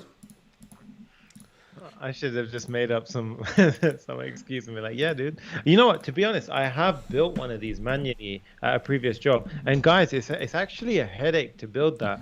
So using a package like this is actually really, really handy. And this one is actually looks beautiful. It looks really nice. It's a really, really good library to use because there's a lot of edge cases that you have to account for when you're doing this. Guys, stop repeating questions in the chat. We are gonna block you. So now what we're going to do is let's go ahead and add in the following. So I need to actually, I want to check something actually. I wonder if we removed this from underneath here and changed it over here and then we tried it. So let's go ahead and save. I just want to try something quickly. So now if we go ahead and try and click the search dates, okay, that's pretty clean, but it's not as nice as we want. All right, anyway, so going back to the point. So let's go ahead and we've added in this date picker functionality. So we need to style it to look the way that we want it to look, right? So in order to get it to look like that, we need to do a bunch of styling to this thing. And in order to do that, let's go ahead and do the following. So inside of search, this target search, let's do the following. So we're going to say position absolute. Top 35 pixels, left 25%, width of 100, view width. So, Kazi, if you go ahead and click on the search dates. Yo, thanks, Adam. Whoa, what happened to my voice there? Yo, thanks, Adam, for the 79 cent Nice. pound. Is it euro? 79 pence. Euro? What is this? That's pence, like pounds. It's pence? cents, like, yeah. Wait, are you serious? It's like pennies. Yeah, 79 pennies.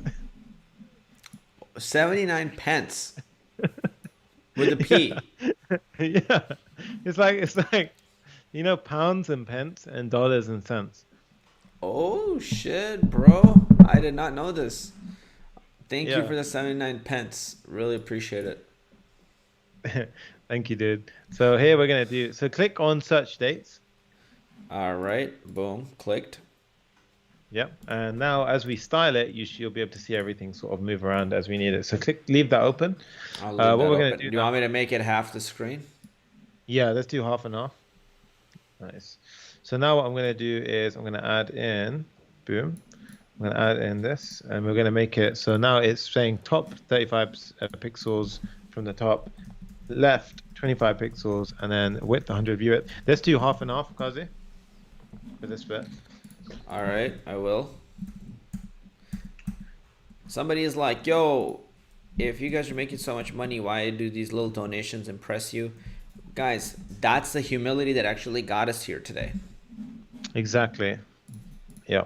And that will never change, guys. Like even if somebody sent us one, like literally, not, like even One if you hit the pence. thumbs up button, yeah, hitting the Yeah. thumbs up button, we're so grateful for. Like it literally doesn't. Like I remember in the beginning we started up and it was like a $4 donation, and it was like it blew our mind. So yeah, Yeah. Dude, is that what Mike Pence is? He's a yeah, pound, 1 cent, 1 pound cent. No, it's yeah. just a bad joke, but okay, got it. Nice. So now what we're gonna do? I was talking is- about this guy, Mike Pence, but I'll just remove it. All right. Nice. So now we're gonna target the H2. Which is, so right now we don't actually have a H2 element. So I'm going to go back to our search and I'm going to add in a H2, which is basically going to be the number of guests. So we're going to have that number of guests pop in underneath. And then we're going to have number of guests. And also we're going to have an input field for the number of guests. So here we're going to have an input field for like how many guests you want to have. And then we're also going to have a button which says search Airbnb. All right. So I'm going to add a button. So here I'm going to say, I'm going to say button, and I need to do an import for that. And here I'm going to say search Airbnb. So let's go ahead and do that. Search Airbnb. Let's go ahead and import that at the top. So boom, like that. Save the file. And then it says people icon is not defined because the people icon is an icon that we need to import from Material UI. So go ahead and save that. Hey, Adam Tate just dropped another donation of £2. He says, thanks for taking your evenings up to do this. Dude, you're welcome. Like, it's insane the amount of value that we see you guys. Like, that's insane. Love that, dude. Thank you, bro. This guy's working his way up from pence to multiple pence. Yo, thank you. Really Nice. appreciate it. I think the first one was just a feeler, you know? Yeah, Just see a it little goes through. tester. Damn. All right, thank you, bro. Nice. So now what we're going to do is we have the dates popping up. So again, if you could just click on the search dates button, Kazi. Reason why we have to click it is because it refreshes at times. So now you can see it says search at the bottom. Oh, Salman Fazad Faisal just dropped $5 Canadian. Nice. Says, we'll be coming back to code this later at my own pace. Just passing by to say thank you. Hold on, let me pop that in. Let me pop that in. Okay, now I'll cover it. So he says, we'll be coming back to code this later on at my own pace. Just passing by to say thank you from everyone. By the way, we'll be coding React Native anytime soon. Of course, dude. We will be definitely coding React Native soon. So stay tuned for that. And again, massive thank you for donating. We really appreciate that. Thank you, bro. Awesome. So let's go ahead and do H2. Yeah. So now for the H2, what I'm going to do is I'm going to copy a bunch of styles in here and I'm going to explain through what they're doing. So as soon as I hit save on this, you actually see the style looked a bit different there, right? And the reason why that happened is because I done display flex align item center, which means that we now have that icon, so that people icon pushed to the right. So we now have the people. So Kazi, you might need to move our face on the on Ecamm. So let's move our face to maybe the center, You got it. because right now it's covering the number of guests.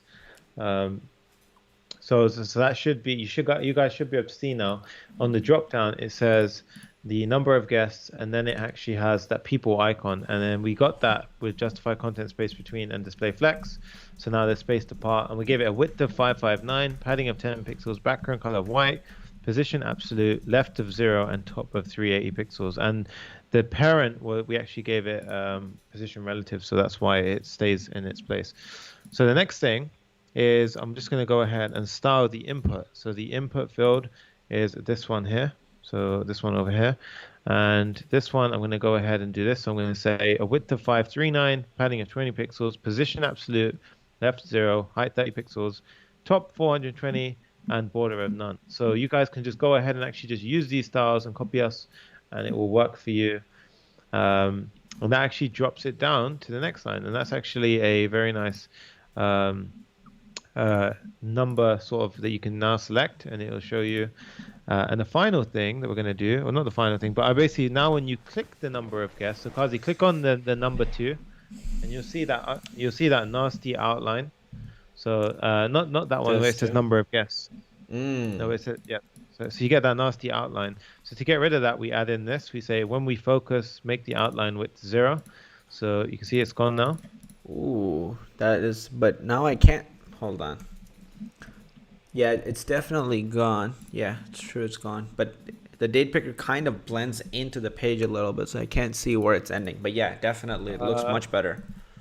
Yeah, so right now that's fine because we will be adding a button which you'll be able to see in a sec.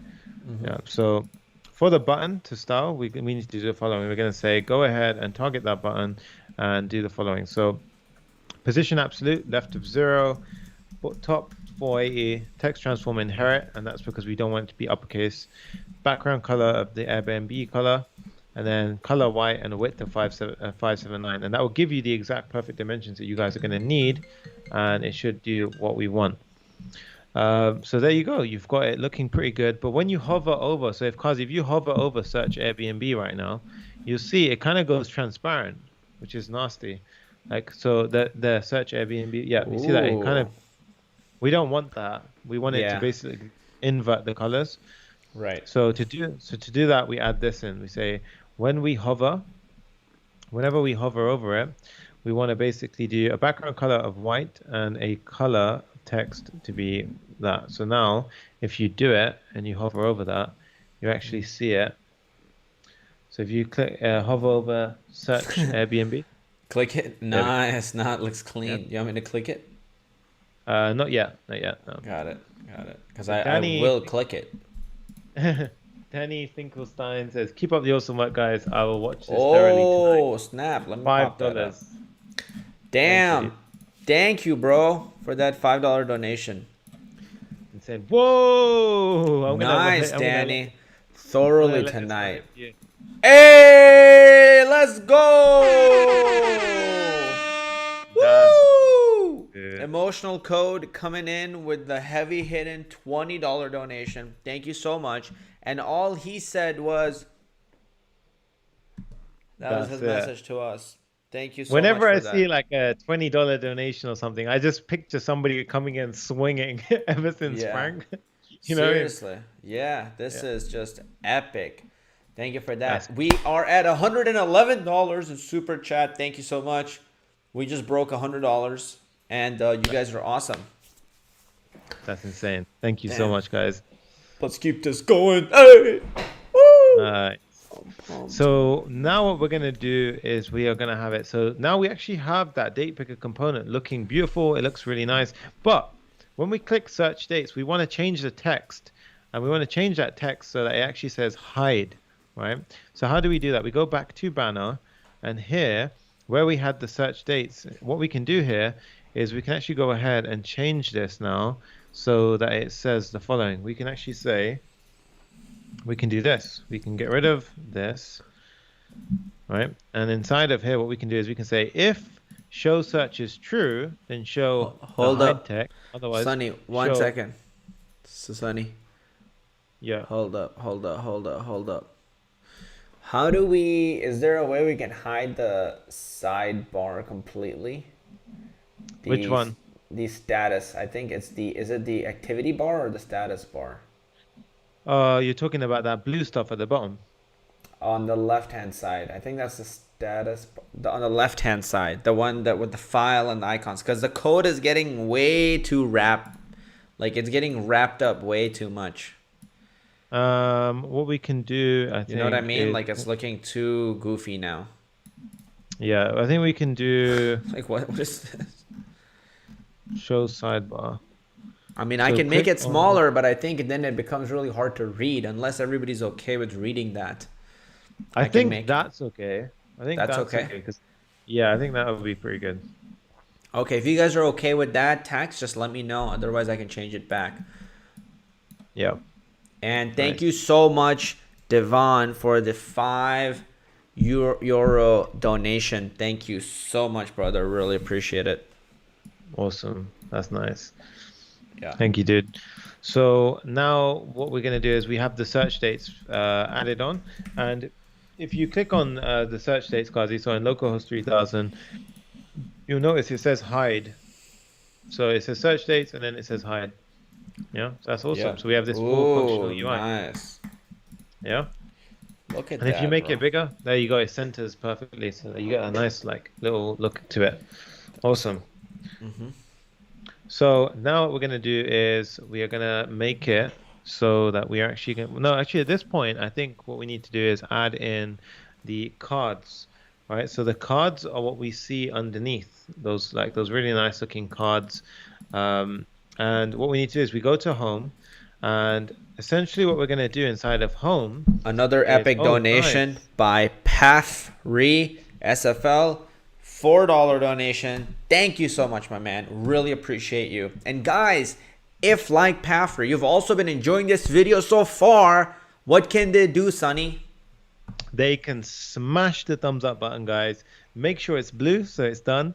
And yeah, we appreciate that. It'll get the video out to as many people as it possibly can. And it will help more people out there. So go ahead and smash that thumbs up button. Do it, guys. Thank you.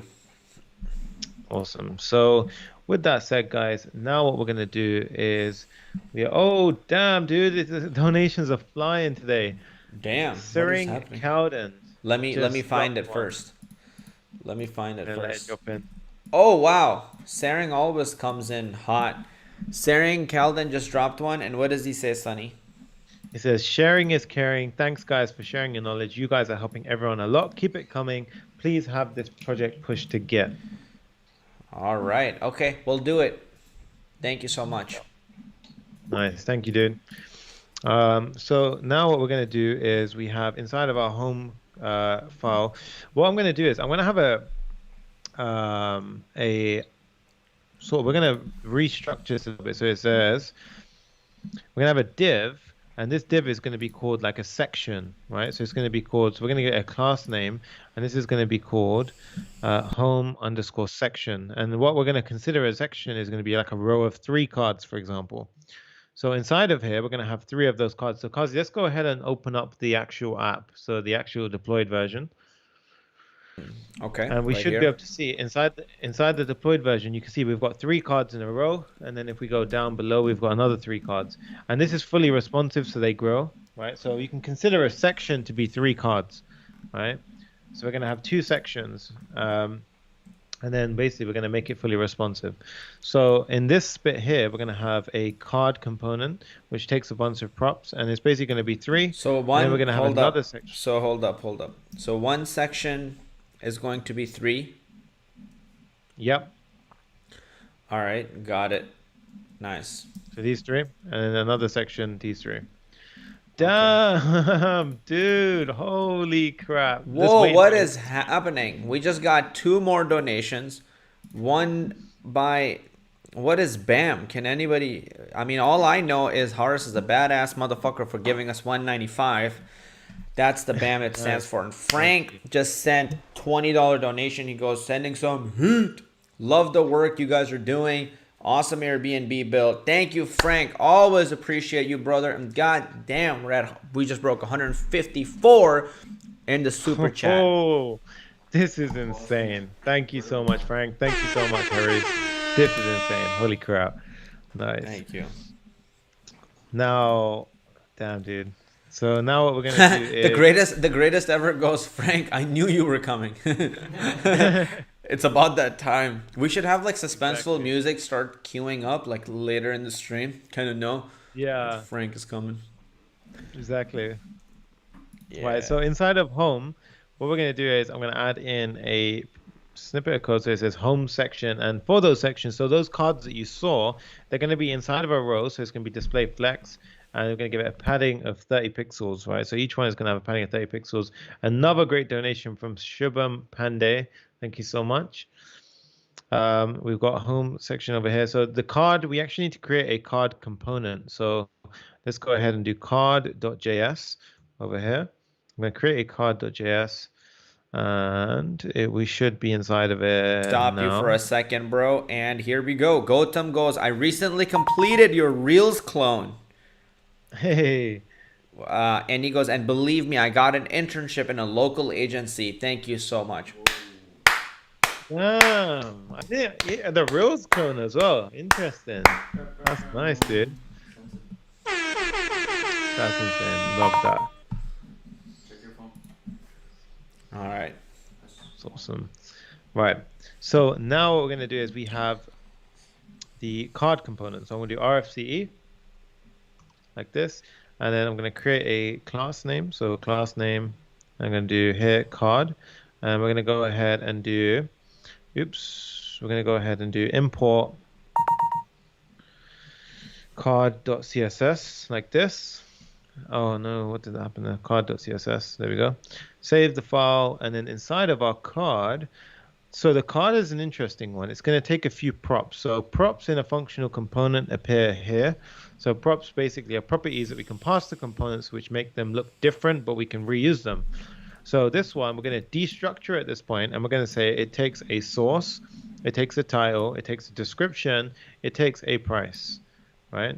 And these are the different properties that we're going to be using for when we reuse the card component, which is awesome. So now inside of the card, what we're going to have is we're going to have an image tag. So the image tag is going to basically take whatever source we pass in, and that's going to be the source. And then I'm going to create a div. Sunny, so we're done with the date picker, right? Yeah, we're done with the date picker. Now we're building the card components. All right, Airbnb card components. Here we go. Nice.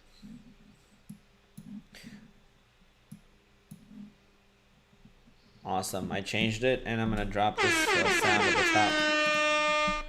All right, and the greatest ever says, I just started applying today. Oh, dude, that is nice. So let me share that real quick.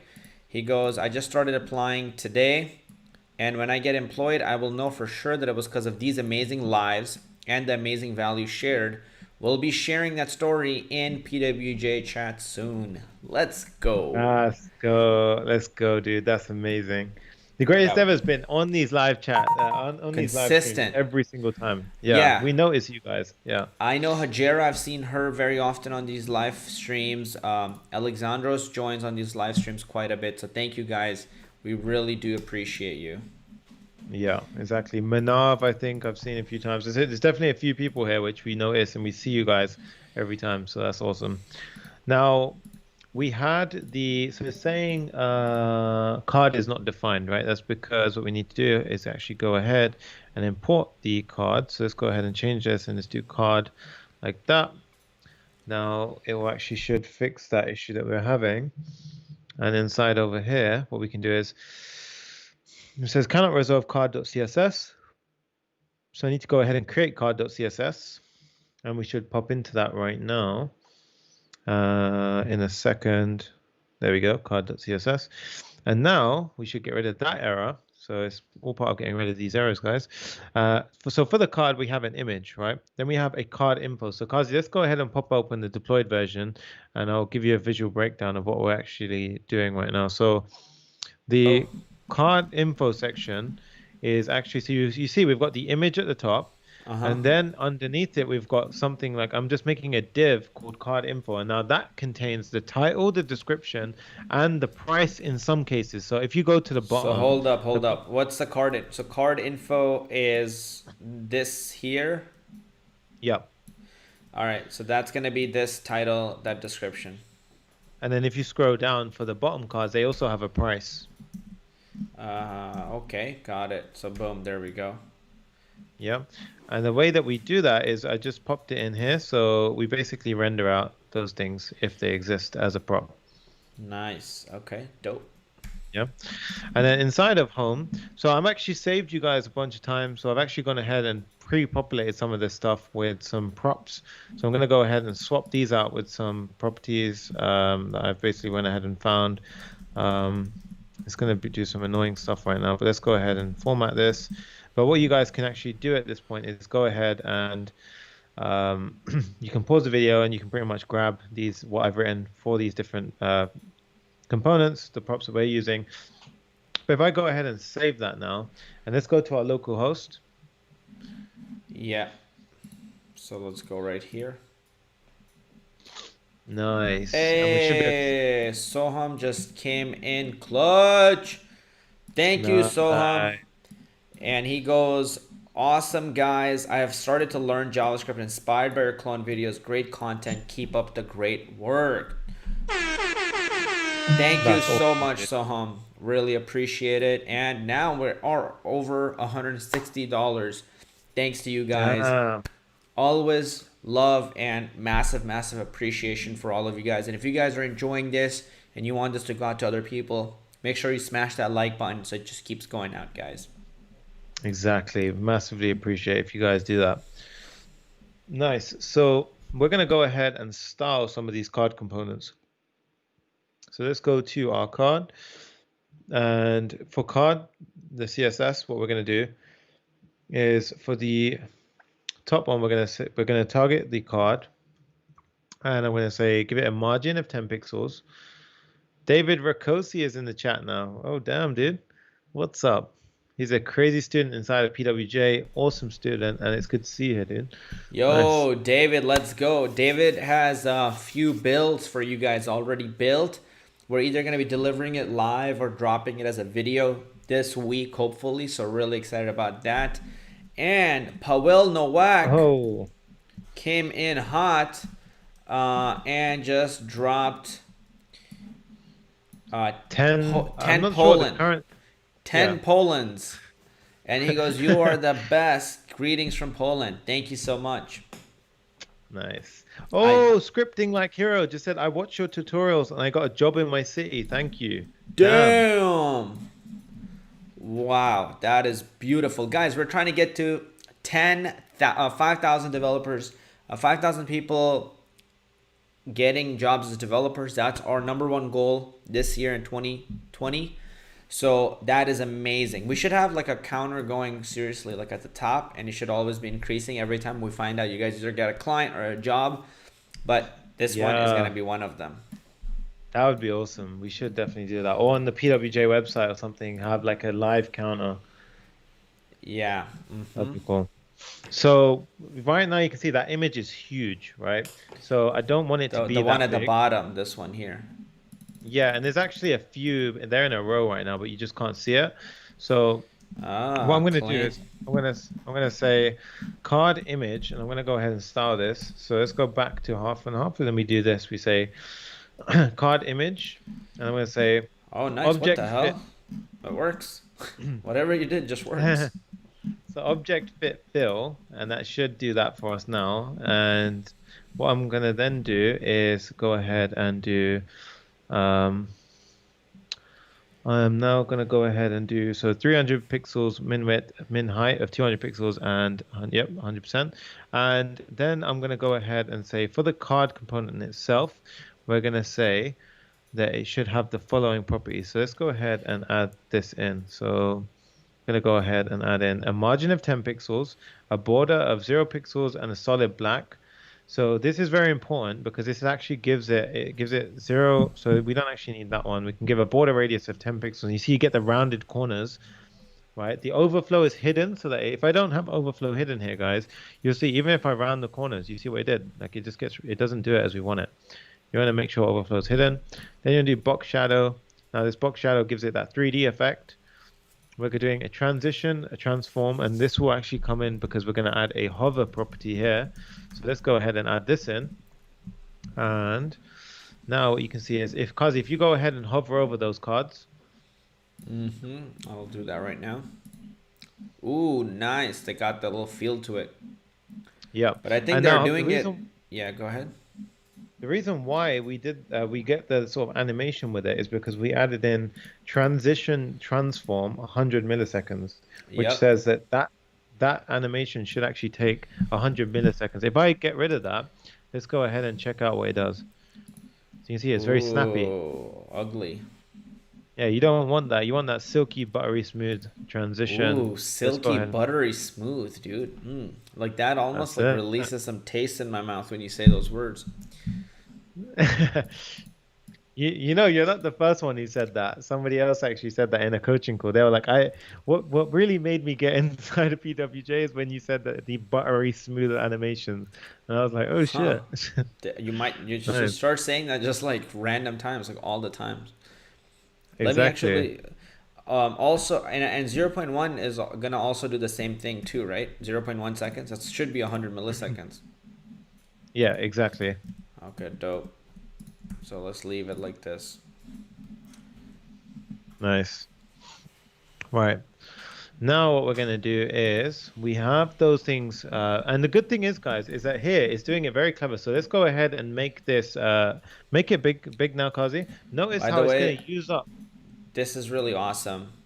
The greatest ever said something really nice, and he goes, Saring Calden, he was talking to Saring, and he goes, yeah, these guys may not even realize just how valuable they truly are and just how much more value they're sharing as opposed to what they think they're doing for us. So yeah, like I love that. right? Like we're putting in the effort for you guys. We're making this as valuable as possible, but for the right people, and it goes both ways, right? Because we can give you value, but also how much value do you pull and extract out of it? So we love having people like the greatest ever in our community who are like really feeling like they're getting their money's worth and a ton of value out of it. So Exactly. Exactly that, guys. Kazi, go ahead and make the Airbnb so the local host a little bit bigger and notice how it grows now. yeah, let me go ahead. Oh, this one right here, yeah. Ooh, So make the nice, yeah. dude. But if you grab the actual edge of the screen and just start pulling it, you'll notice that like you'll get a really nice sort of so look at that. Ooh, look at that. That is nice. Yeah, so it looks really slick. Yeah, dude, I love that. That is excellent. Yeah, so you get that sort of responsiveness now. Frank says Kazi So making the buttery smooth thing weird now.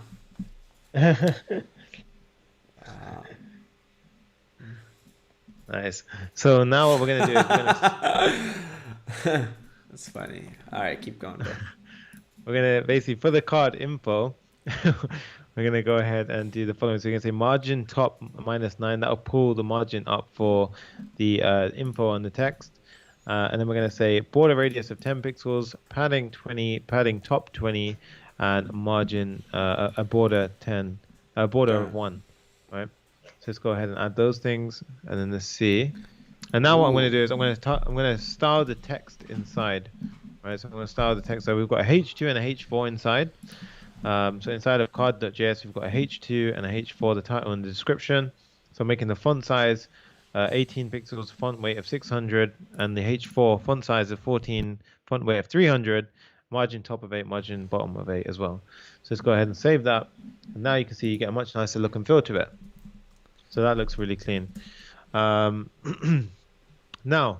with that said, let me go ahead and just check something. So let's go ahead and, cause you zoomed in it by any chance on your local host?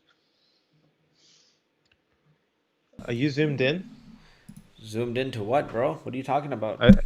As in, have you got a zoom on right now? So go ahead and press like command. So zoom into that screen. So press command. So okay, yes, that's perfect. Nice. Nice. Yeah, I was a little zoomed in, I think.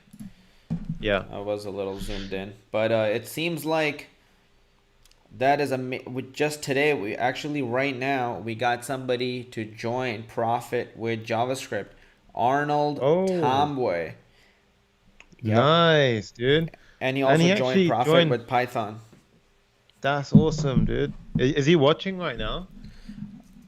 I don't know, but if you are watching, drop it in the comments. I don't remember reading Arnold in the comments. I've been looking at the comments pretty consistently. I don't recall. So he might not be Yeah. on here, but Yeah, now he's that's awesome famous. though. Hey, nice. So now we can see that we've got the first row up and running. So this is very simple now. If we go to our home.js, we can see the second one. We've got the outlines for them. So Kazi, let's go ahead and scroll down on localhost. Yep, I'm gonna scroll down right On here. Yep, so now you can see we've got the outlines there, so I need to give in the props, right? So let's go ahead and pass in the props. So again, I've gone ahead and done this hard work for us, so we can go ahead and go here and just paste these props. So these are another set of props that we have right here, and I'm going to go ahead and just align this in a bit more, and you can see here we've got it aligned. Here's another source, and here's another one. Boom. And if we go ahead and save this file now, we should be able to see the rest of the. So I'm going to go ahead and just zoom up and down a little bit, scroll up and down so you guys can see this. But now, because let's scroll down and you can see that we've got those two tiles, like those two rows of cards, right? So we've got two rows of cards, and the bottom one says 130, and it's got even got the prices on the bottom one. Really clean. Yeah, really clean. Super clean. Yeah, nice. So now we've got that done. What we need to do is go ahead and add the footer in. So for the footer, what we need to do is inside of app.js. So not, yeah, inside of app.js. Let's go back to app.js. So here we have, so you can see it's very, very nice layouts. We've got the header, we've got the home page, and then we're going to add pretty much a footer. Right, we're going to add a footer. So this will actually satisfy the last bit here, so the footer. And let's go ahead and create that footer.js. So Oh, I footer.js. was wondering. Okay, it's picking up my phone sound. Okay, I muted it because I was messaging the student who joined, and people are like, "Holy crap, your phone sounds are jacked." Okay, got it. Nice. So now for the footer.js, I'm going to do RFCE here, and then I'm going to do class name. So class name footer like that, and then here I'm going to do import CSS. So import the footer. Wait. So footer.css. Footer.css. Save it. Let's go ahead and create the footer.css file. So footer.css like this. And we should pop into that file any second now. Nice. So once we have the footer, guys, what we're going to do essentially is we're just going to jump in here, and we're just going. This is going to be very simple, guys. We're going to have two p tags. Right? We're going to have two p tags. One is going to say that little sort of no rights reserved. This is a demo at the bottom of the page. One is going to say privacy terms, sitemap, company details. That's what you see at the bottom of the Airbnb app at a very simple level. So I'm going to go ahead and pull this into our component here by saying footer. That should get rid of the error that we're facing. Save that, and it should go ahead and drop to the bottom of the screen now. So let's go ahead and scroll down, Kazi. Yep, I'm gonna go ahead and scroll down on our app or the code. Yeah. On the app, and you can see at the bottom we've got the footer pop in. So are we now working on the footer? Yeah. So we need Damn, to, bro, yeah, you gotta tell me we're done with stuff. All right, here comes the horn sound. We're done with the cards. The footer will actually take pretty quick. So we've only got one thing to add to the footer, but let's go ahead. So for the footer, we're gonna add the following styling. I just added a foot emoji on the title. Nice. So here, what we're gonna do is we've got the footer. So here we're gonna say border top 1 pixel solid light gray, padding of 20 pixels, background color of white. It's like a gray, off gray. The bottom 0, so it's going to stick to the bottom.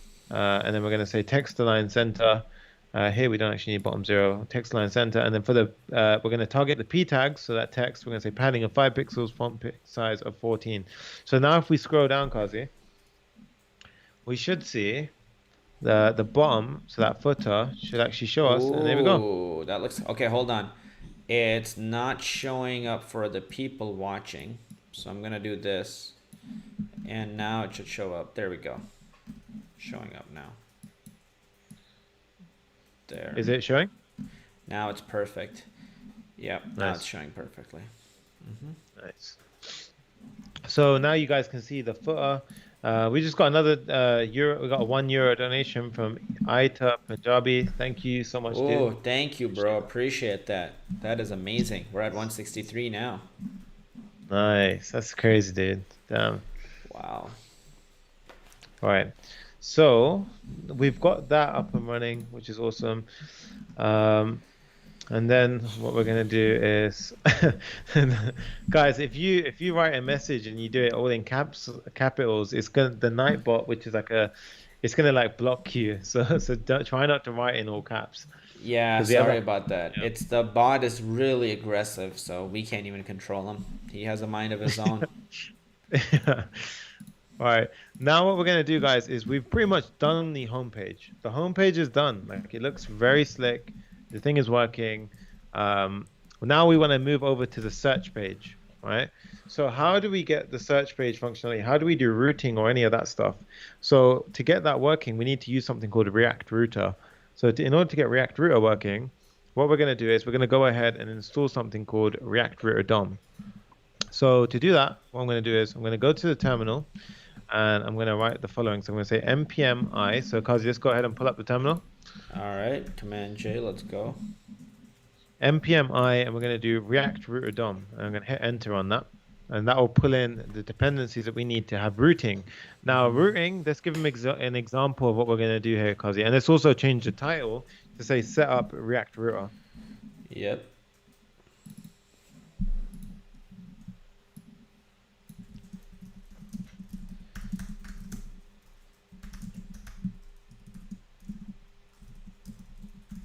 Yeah. All right. Changed it. Nice. Whoa, damn. I'm going to wait for that one to come on. Whoa. What's happening here? Wait for it. Damn! Oi, coming in hot.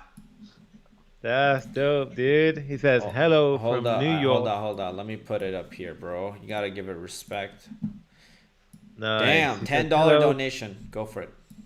Hello from New York. Learned a lot from you guys. Appreciate it. Dude, we massively appreciate you for dropping that. That's insane. And we're glad you're finding value from this.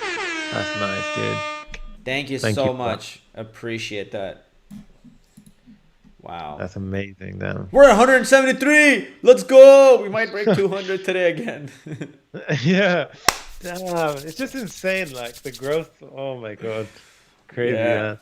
I'm excited, dude. Every time, every build, it just gets me more and more hyped. We got a breakthrough on Twitch, man. We'll fix the Twitch stuff after this live stream.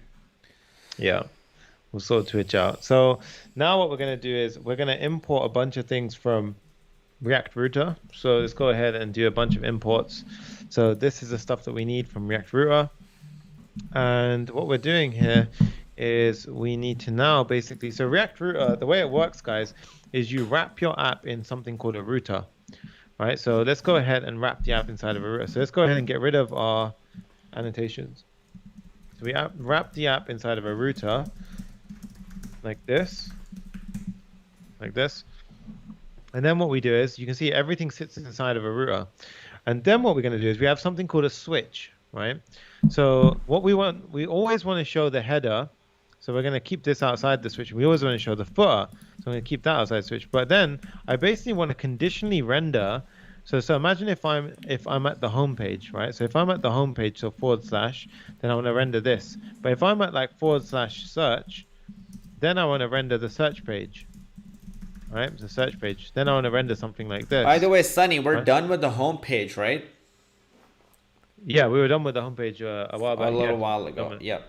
Pretty much. Yep. So as soon as we did the footer, we got done with it. Yeah. So now we're actually moving up Dope. to React Router, which is how we are going to incorporate the search page. For into the sure. app. If somebody can drop the timestamp to exactly when Sunny got done building the footer of the homepage, that'd be awesome. Because we're trying to make a clip out of, how to build Airbnb homepage, and we're gonna clip that as its own video. Nice. 3D Raffman says, after listening to Sunny every day, I've adapted the great British accent as well. Nice, dude. Love Yeah. that. The nitty gritty. The I've nitty started. gritty. You know what I've started saying a lot is yeah. I'll be talking to my girlfriend. I'll be like, so this happened, yeah, and then Yeah. this other thing happened, yeah, and then I went and worked out, yeah. So I say that a lot Yeah. now. Yeah, it's true. It's weird because I'm picking up stuff from you guys. You pick it up from me. It's so funny. Like, oh, man, I say dude a lot more now. I don't know why. Like We're like, that's. I think that's stop. What are you doing? stop, bro. Stop. The Canadians like honestly, honestly, bro. Oh Like, yeah, we're honestly. like, Sorry. yeah. They'll always say that. They say that a lot. Sorry. I love their story. They're like, I'm so sorry this happened. So sorry. And then they also So, apologize a lot too.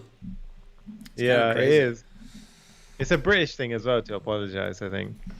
Yeah. Right, so now for this to have these roots, right, we need to add something called a switch. So to add, we need to add in a switch here. So I'm going to go ahead and drop in a switch. So you can see right now we're kind of getting this nested effect, right? So we're nesting in some stuff. So this again goes in a level.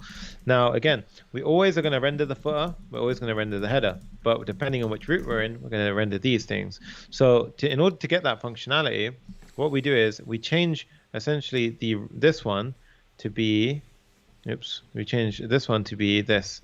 We say root path is this, and then we render the home, which means that if we're at this path on the website, let's go ahead and render the home page, right? So that works really nicely. And then we're going to add another root, and well, this one is going to say if we're at the /search path on the website, then I want you to render the search page. So can you see how this is working, guys? So the switch checks the path that we're at. So if it's /search or /, and it's going to render the appropriate component, but it always renders the header, always renders the footer, all right? And it does it in that way. So this is a really clean way of doing this. So now what we're going to do is we're actually going to create this search page component because it's going to freak out because we haven't got it. So I'm going to do search page.js, and this will actually go ahead and chuck it in. So here we go, and if I do RFCE, boom, we get the search page, and I'm going to do class name of search page like this, and I'm going to go ahead and do import search page, import search page.css, save the file, and let's go ahead and do search page. Let's create that search page.css file like this. Nice. So that is so there we go. Now let's go back to search page, back to app, and let's actually import that. So we go ahead and import the search page here. So import the search page like so. And we should see now that the app should work. It should stop crying, freaking out, and then it should actually work. So there we go. Now, one thing to test this out is we're basically going to test it. So I'm going to create something on search page and say, let's have like a H1 that says I am the search page. So let's go ahead and say I am the search page. And Kazi, for this bit, I'm going to need you to go to, so you guys can see it renders the header, the footer always, but the middle part is where we are conditionally rendering it based on what route we're in. So now, Kazi, if you go to /search, it should render the search page instead of home. So let's go to /search. Yes. Nice. Beautiful. And no refresh. It was instant. Exactly. So you see now it always renders the header, and it always renders the footer, but based on what we're here, like what we see here, based on which route we're in, it will render the appropriate component. So in this case, it only rendered the search page because we hit this route, but we want to hit this one. And guys, as a good rule, always have your default fallback route, so like your homepage route at the bottom, because if it doesn't match any of these, it will just naturally fall back to this one. So that's a really good practice to put in place. And you also might find that it might not work if you put this one here because it'll find it, it'll render the home, and then it'll be like, oh, I'm done. So you need to have it in this order. So with that said, now what we're going to do is we're actually going to code up the search page. So the search page is pretty cool. Let's go ahead and actually build it out. So here, what we have is we essentially at the top of the page, we have some, let's go ahead and check it out. So at the top of the page, because let's show them the deployed version. And I will sort of do a little masking process where we draw things out. So they show them the deployed version. Let's click on explore nearby. And let's make this half of the screen. Nice. And now what we can see, guys, is let's click explore nearby on half the screen. Yep. So now let's go to the top and let's sort of draft it out. So inside of search page here, we have at the top, you can see we have that information where it says stays nearby, right? So at the top, I'm going to say div. I'm going to create a div, and this div is going to have a class name, and this is going to say search page underscore underscore info, and this is basically responsible for this where it says stays nearby, where it says 62 stays a day, it says cancellation flexibility, type of place, price, rooms and beds, and more filters, where it has all of that. Oh damn, Aita Punjabi just dropped another donation of €5.49. It says Kovir from Italy, love you bro, how to use AdSense Let or me Facebook pop that up on the screen first. Okay, now go for it, bro. It says Kovir from Italy, love you bro, how to use AdSense or Facebook ads to monetize React.js. Wow, thank you so much, bro. That is epic. That's pound. Man, I'm getting confused. That's euro, Euro. right? Yeah, Okay, that's there. Euro. Got it. Yeah, thank you so much for this. That's huge. Do you know what he's? I have an idea about what he's talking about, but do you know what he's talking about? Not really. I feel like maybe getting I think. mixed. Yeah. Yeah, I think he's getting maybe mixed up a few things, but there are things where, guys, if you build the app with anything React or whatever you want, you can monetize anything with ads. You can put Google ads. He's talking about, like, you know, when you go to blogs and you see these like random ads coming up on the screen. Those, I'm sure React has some kind of library. Like literally, if we looked it up right now, right? React ads library or something. I'm sure there's going to be something like React ads. I'm sure you could use something along the lines of this. So type in React AdSense and it will come up. Yeah, React AdSense. Yep, you can use this for it. So there you go. This will allow, it's getting 2,000 downloads weekly, and I'm sure you could just boom, install, here you go, drop in your Google AdSense and you're good to go. It's everywhere inside of your app, and you're now monetizing your app. Yep, exactly. And that's how you do that, guys. Like you can do things like that. I would always just Google it and see, and type in React, and then something Things like that are things that might be really good to monetize. If you guys make one of those like calculators, you know, like those interest calculator or one of those, you're gonna get a lot of traffic to your website because people are gonna come to it to do calculations or projections, and then just have ads playing there, and those you can passively generate some income. I know multiple people who do that. Yeah. Yeah, definitely. Someone says we can use DOM Purifier. I'm not sure if that's related to the question. Damn, that sounds jacked. Yeah, nice. So now, guys, we have search page info, which is the top section, right? So inside of here, I'm gonna have a few things. I'm gonna have a p tag and a h1, and the p tag is gonna say, like, for now, we're not gonna actually do dynamic date generation. We're just gonna have some hard-coded numbers, and we're gonna say to guests. So let's go ahead and pop that in. It's gonna say stays nearby, like that, right? So that pops in at the top. I love this as well, by the way. Basile says, to be honest, you guys are giving most university courses to rethink their academic approach. If you keep up this quality, most computer science courses will be outdated. Yeah, 100%, I reckon. And guys, I mean, like, I've been to university, I did all that route, and I would say, like, honestly, just follow our tutorials instead. You'll save yourself so much money, and you literally come out of this with more experience than somebody who just graduated, like in terms of actual coding, practical knowledge. Oh yeah, So people are getting jobs left and right with all this material already, dude. So that is, yeah. Somebody just read yesterday, what was that guy's name? Adam Reeves. He was messaging me. He just got a job with Apollos IT, actually. Let me see if I can find him on my... yeah, let's see here. I think I'll be able to pop him up. Yeah, so I was asking people if they want to work with Clever Programmer, and he sent me this long message. He's like, I would love to work with you guys. And he got Apollos IT Solutions called him an hour ago, and he passed the test with them. Nice. And then check out, I'll show you his portfolio. This is what his portfolio actually looks like. Okay, so Adam, rdev.com, I think is his website. So this is his portfolio nice. right here. So Adam, if you click portfolio, check out all his projects actually. I'll just zoom in. He built the COVID tracker, the Instagram clone with you, Nice. Amazon clone, and the Netflix clone. Awesome, dude. And then I was like, and then this guy could not. Hold on, give me 1 second. I'm gonna find this because this is pretty epic actually. Let's see. Give me 1 second here. Boom, boom, boom, boom, boom. Yep. And then he messaged me this morning, and this is his message. And he goes, "Oh, actually, I don't want to reveal his phone number or anything, so I'm just gonna give it a dummy name just for now."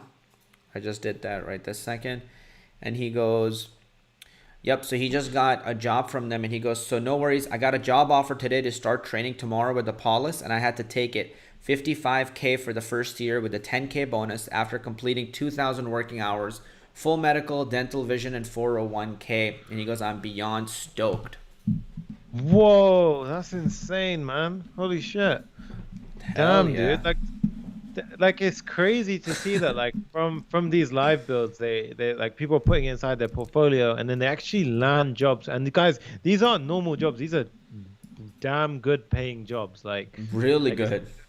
yeah, like this is above the average of what you would see in sort of like just when you compare it to other industries. If you're getting 55K plus, like you said, he's getting a bonus after 2,000 working hours. That's insane. Like that's That's really, really massive. Here come the air horns. And we got another message by, holy crap, I'm going to have trouble reading that name, huh? Kobodawana Kahanaka. He gave us 100 rubles and he goes, "Hello, I don't speak English well, but I understand you. You're making incredible streams. You are the best guys. Hello from Russia." Thank you so much, bro. Appreciate you. Thank you so much. Whoa, we just got another one. Whoa! Prem Sagar. He just dropped Nice. 20 New Zealand dollars. That's Insane. actually almost $20, by the way. I just did the math. Yeah. I just saw. He goes, "Hey, Kazi and Sunny, you guys are revolutionary. You guys have set new standards." Hey, let me drop that. That's insane. We're almost about to break 200 as well, by the way. And he goes, "That how to teach Oh. development and is great when you schedule these streams in advance. So, Sunny, let's keep scheduling them in advance." And he goes, "I took day off from work just to attend this session." Holy crap. I love that, dude. He actually did. Guys, just to let you all know, there is a session tomorrow and we are building the Facebook clone. So right after this, we're going to schedule that.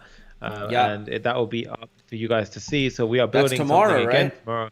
Yeah, we're building Guys, Facebook clone tomorrow. we're literally building the Facebook, like the modern Facebook that is built with React, that actually created the React. So this is what we're going to be building tomorrow, you guys. Actual Facebook clone. So make sure you guys schedule it on your calendar for tomorrow at 10:15 a.m. Pacific time, Los Angeles time. It's going to be freaking awesome. Yeah, it'll be a crazy build. Dude, this guys, if you're community is excited- too good. This community just Yeah. Exactly. It's actually crazy, guys. And if you're enjoying this, all we ask, guys, is it is more than enough. What do they need to do, Kazi? Guys, please smash the like button and this thing goes out everywhere. And also subscribe to the channel because we are trying to hit 100,000 subscribers in August, which is very, very difficult, and that's going to happen. But that's what we want to get to. We are right now on track to hit some really, really massive numbers. What are we at today? Let's see. We're at 2,000 subscribers today. But we want to hit 100,000 this month. I think we're at 87,000. So if we keep subscribing, guys, I think it's possible we might be able to break 100K. For those of you guys know Peter McKinnon with like 5 million YouTube subs, we're growing faster than him. So let's go, Peter McKinnon. Keep up. Oh my God. And I love Peter McKinnon. I love his content. He's awesome. Oh man.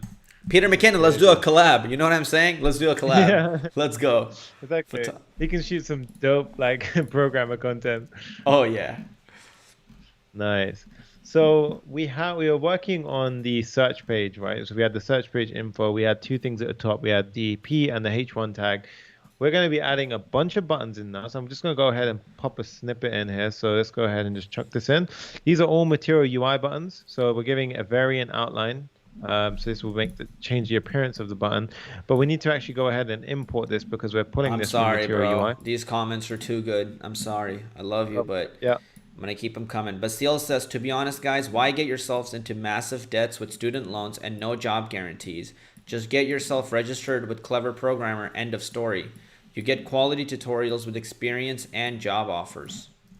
Exactly, literally, and you guys have seen it. I think in like just today's session, how many people have we seen get jobs? Like, man, we're about to lose track. If somebody can keep track for us, that would be huge. I know the greatest ever. You come a lot to these live streams. If you can keep track of this, bro, please, that'd be amazing. Or anybody who's here, you know.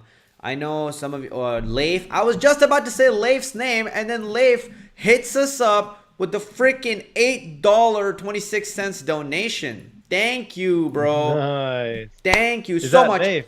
We just broke $200. Nice. Let's go. Hey, this is crazy. Damn, bro. Thank you so much. I was going to say, it's Leif's birthday today. Yo, Frankie, jump in. Hey. Happy birthday to you. Happy birthday to you. Happy birthday, dear Leif. Happy birthday to you. Hey, let's go, bro. Yeah, happy birthday, enjoy. And we dropped the air horns in there too somewhere. So that's going to be extra, you know, icing on the cake. Guys, this is an amazing community. We all love this. I hope you guys are loving this too. This is crazy, man. This is awesome. Yeah, but somebody please keep track. Hopefully, Leif, you can keep track of the people that are getting jobs. Oh, Leif is making his post too on Instagram? Yeah. All right, we're going to give him a shout out on that. Let's keep going and then we'll come back. Nice. Yo, the greatest ever says, he goes, I'm singing here as well. Nice. Nice. Oh shit, nice. So now what we're gonna do is we are gonna type in for the let's go to searchpage.css. So over here, and what I'm gonna do now is I'm gonna go to search page info.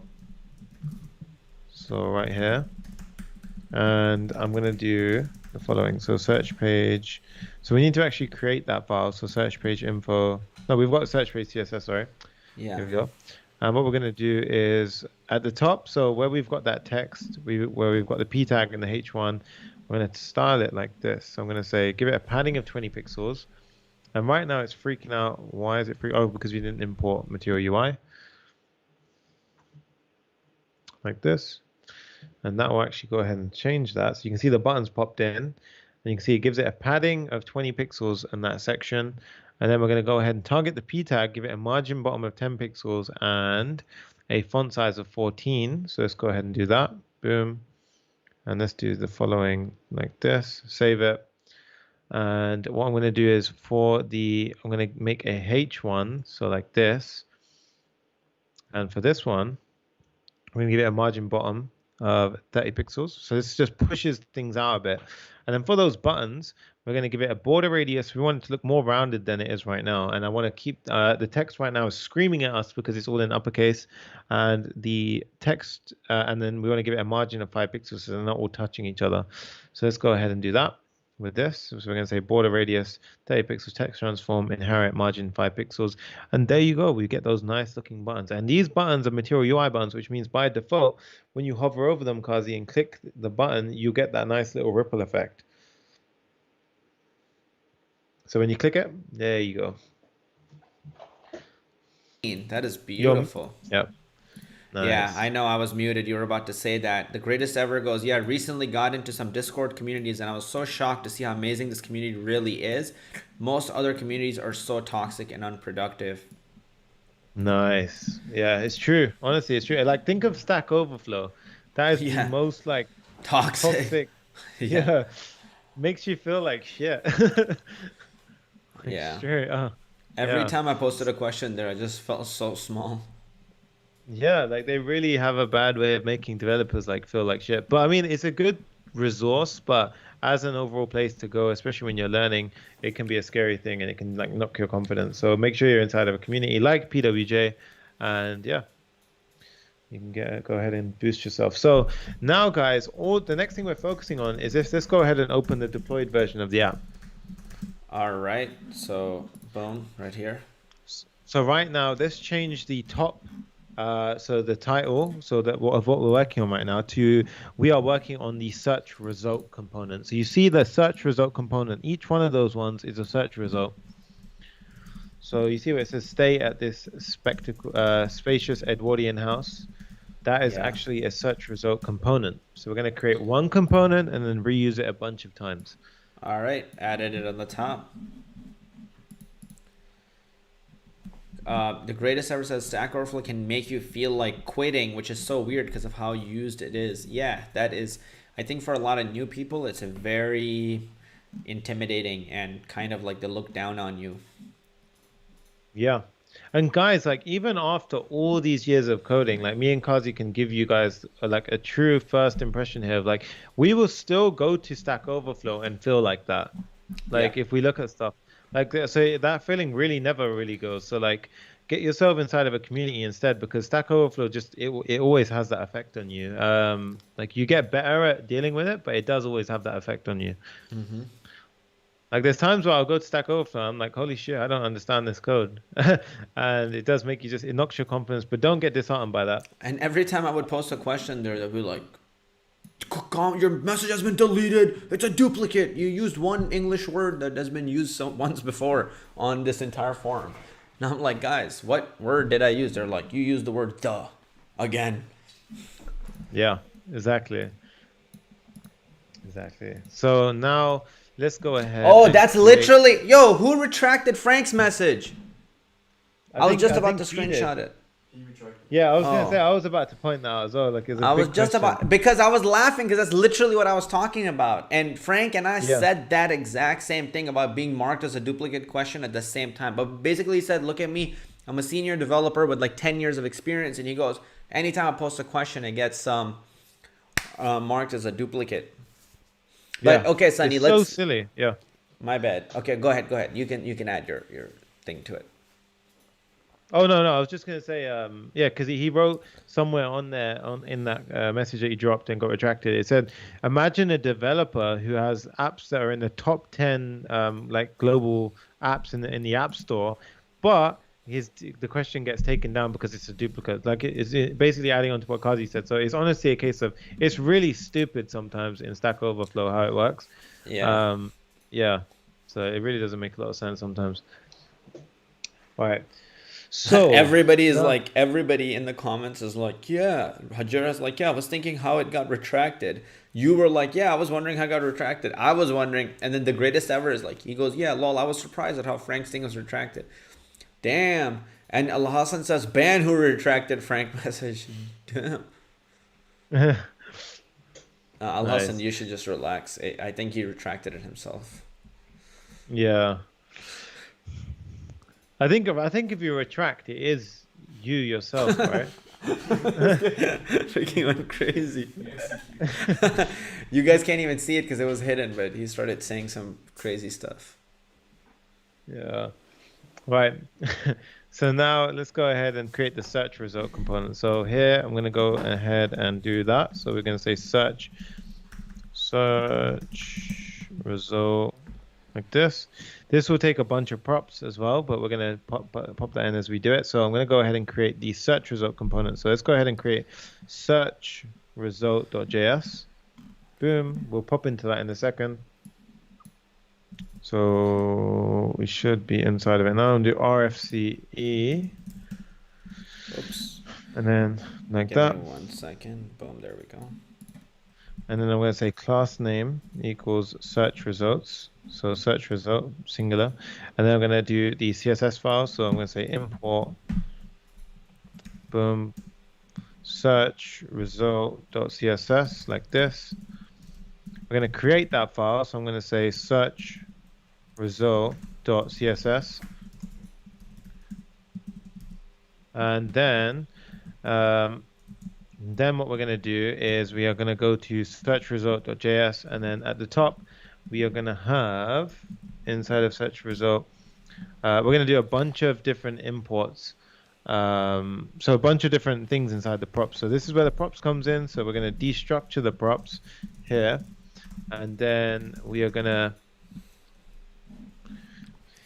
okay, nice. Yeah, then we're going to basically do these things here. So One thing we just yes. figured out, Sunny and I in Slack, we're messaging each other, messages you guys can't see. But basically, I just messaged Sunny and I was like, hey, let's actually take all the Q&As that we can't answer right now. So for example, we got one that was really good by SG707 Tech. And she, or is it a he? I can't tell. He goes, how do you troubleshoot unnecessary rendering?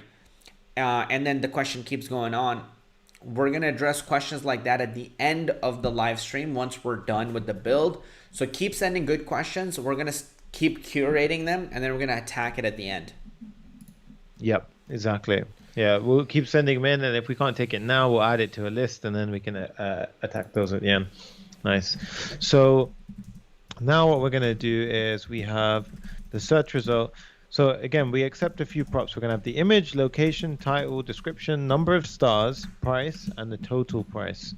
All right, so all of these things are going to be crucial to rendering this out on the page. So I'm going to go ahead and where we had the actual component rendering, so inside of the search page, here I'm going to actually go ahead and imagine we just pop in like a dummy component. So I'm going to I've pre-filled a search result here. So this is a search result with an image, a location saying private room in center of London, title saying stay at this spacious Edwardian house, description, star is 4.73, price is £30 a night, and total is 117 in total.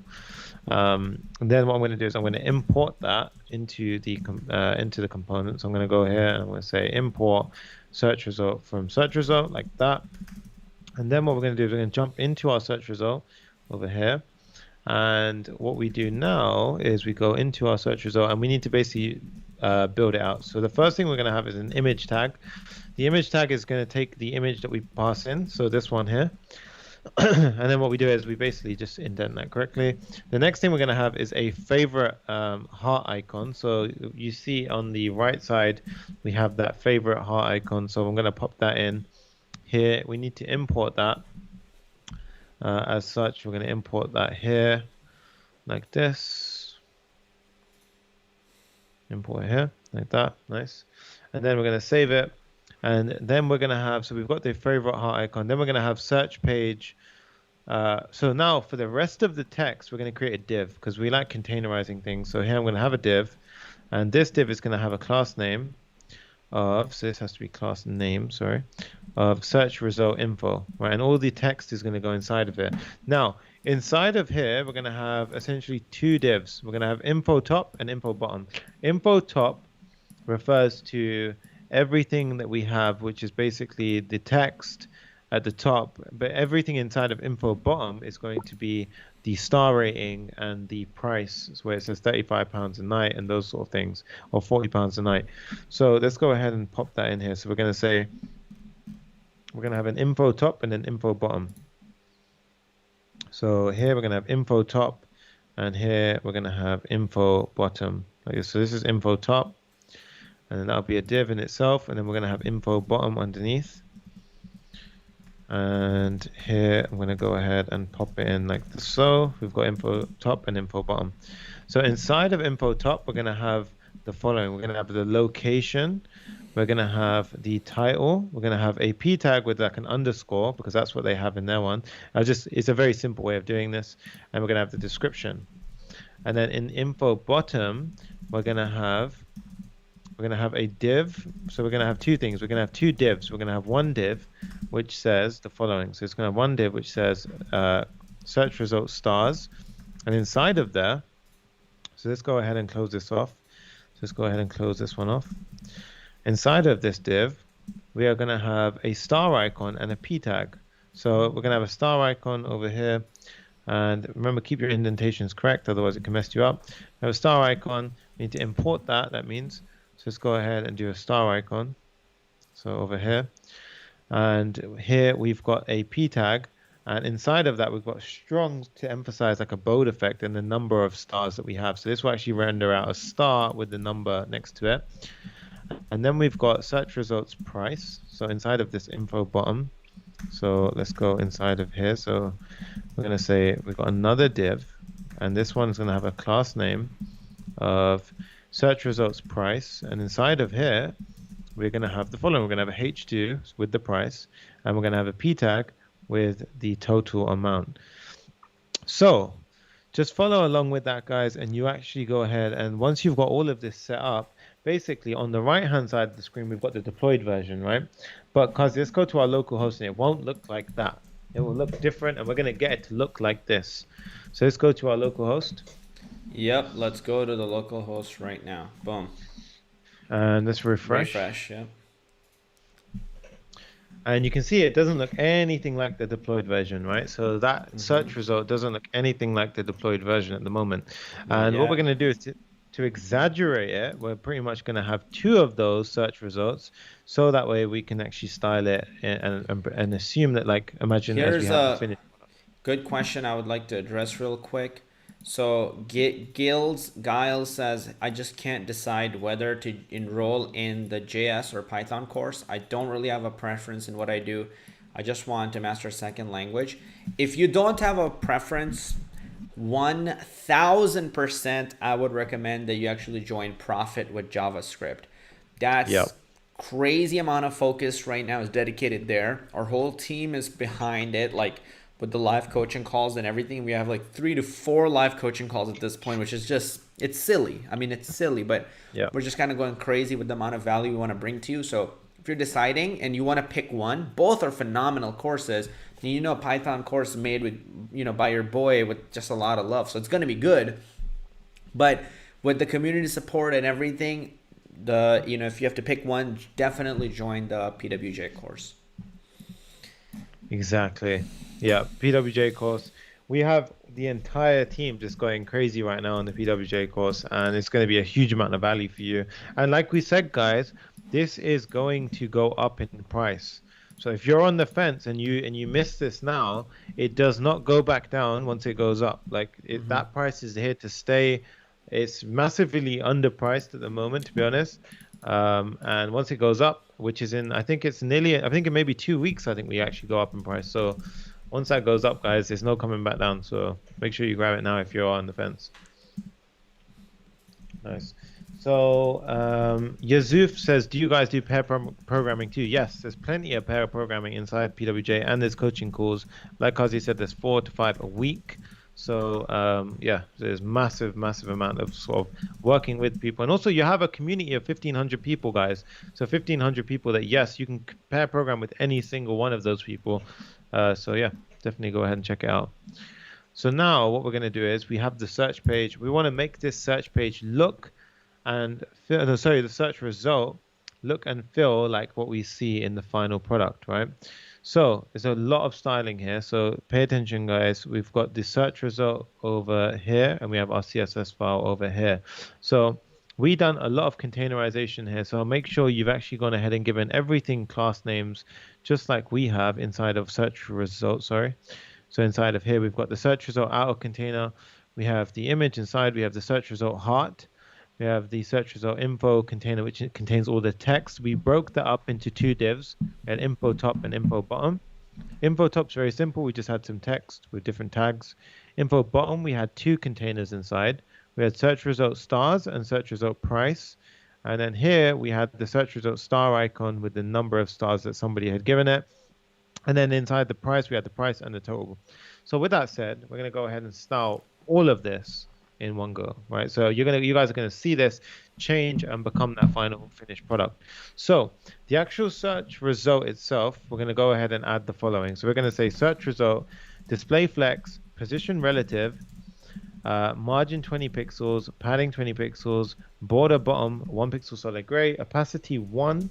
So this one isn't actually needed for now. And we're gonna say cursor pointer, and you can already see, guys, with that one line of code, that changes a lot. Because now the image is on the left. So notice how the image is on the left.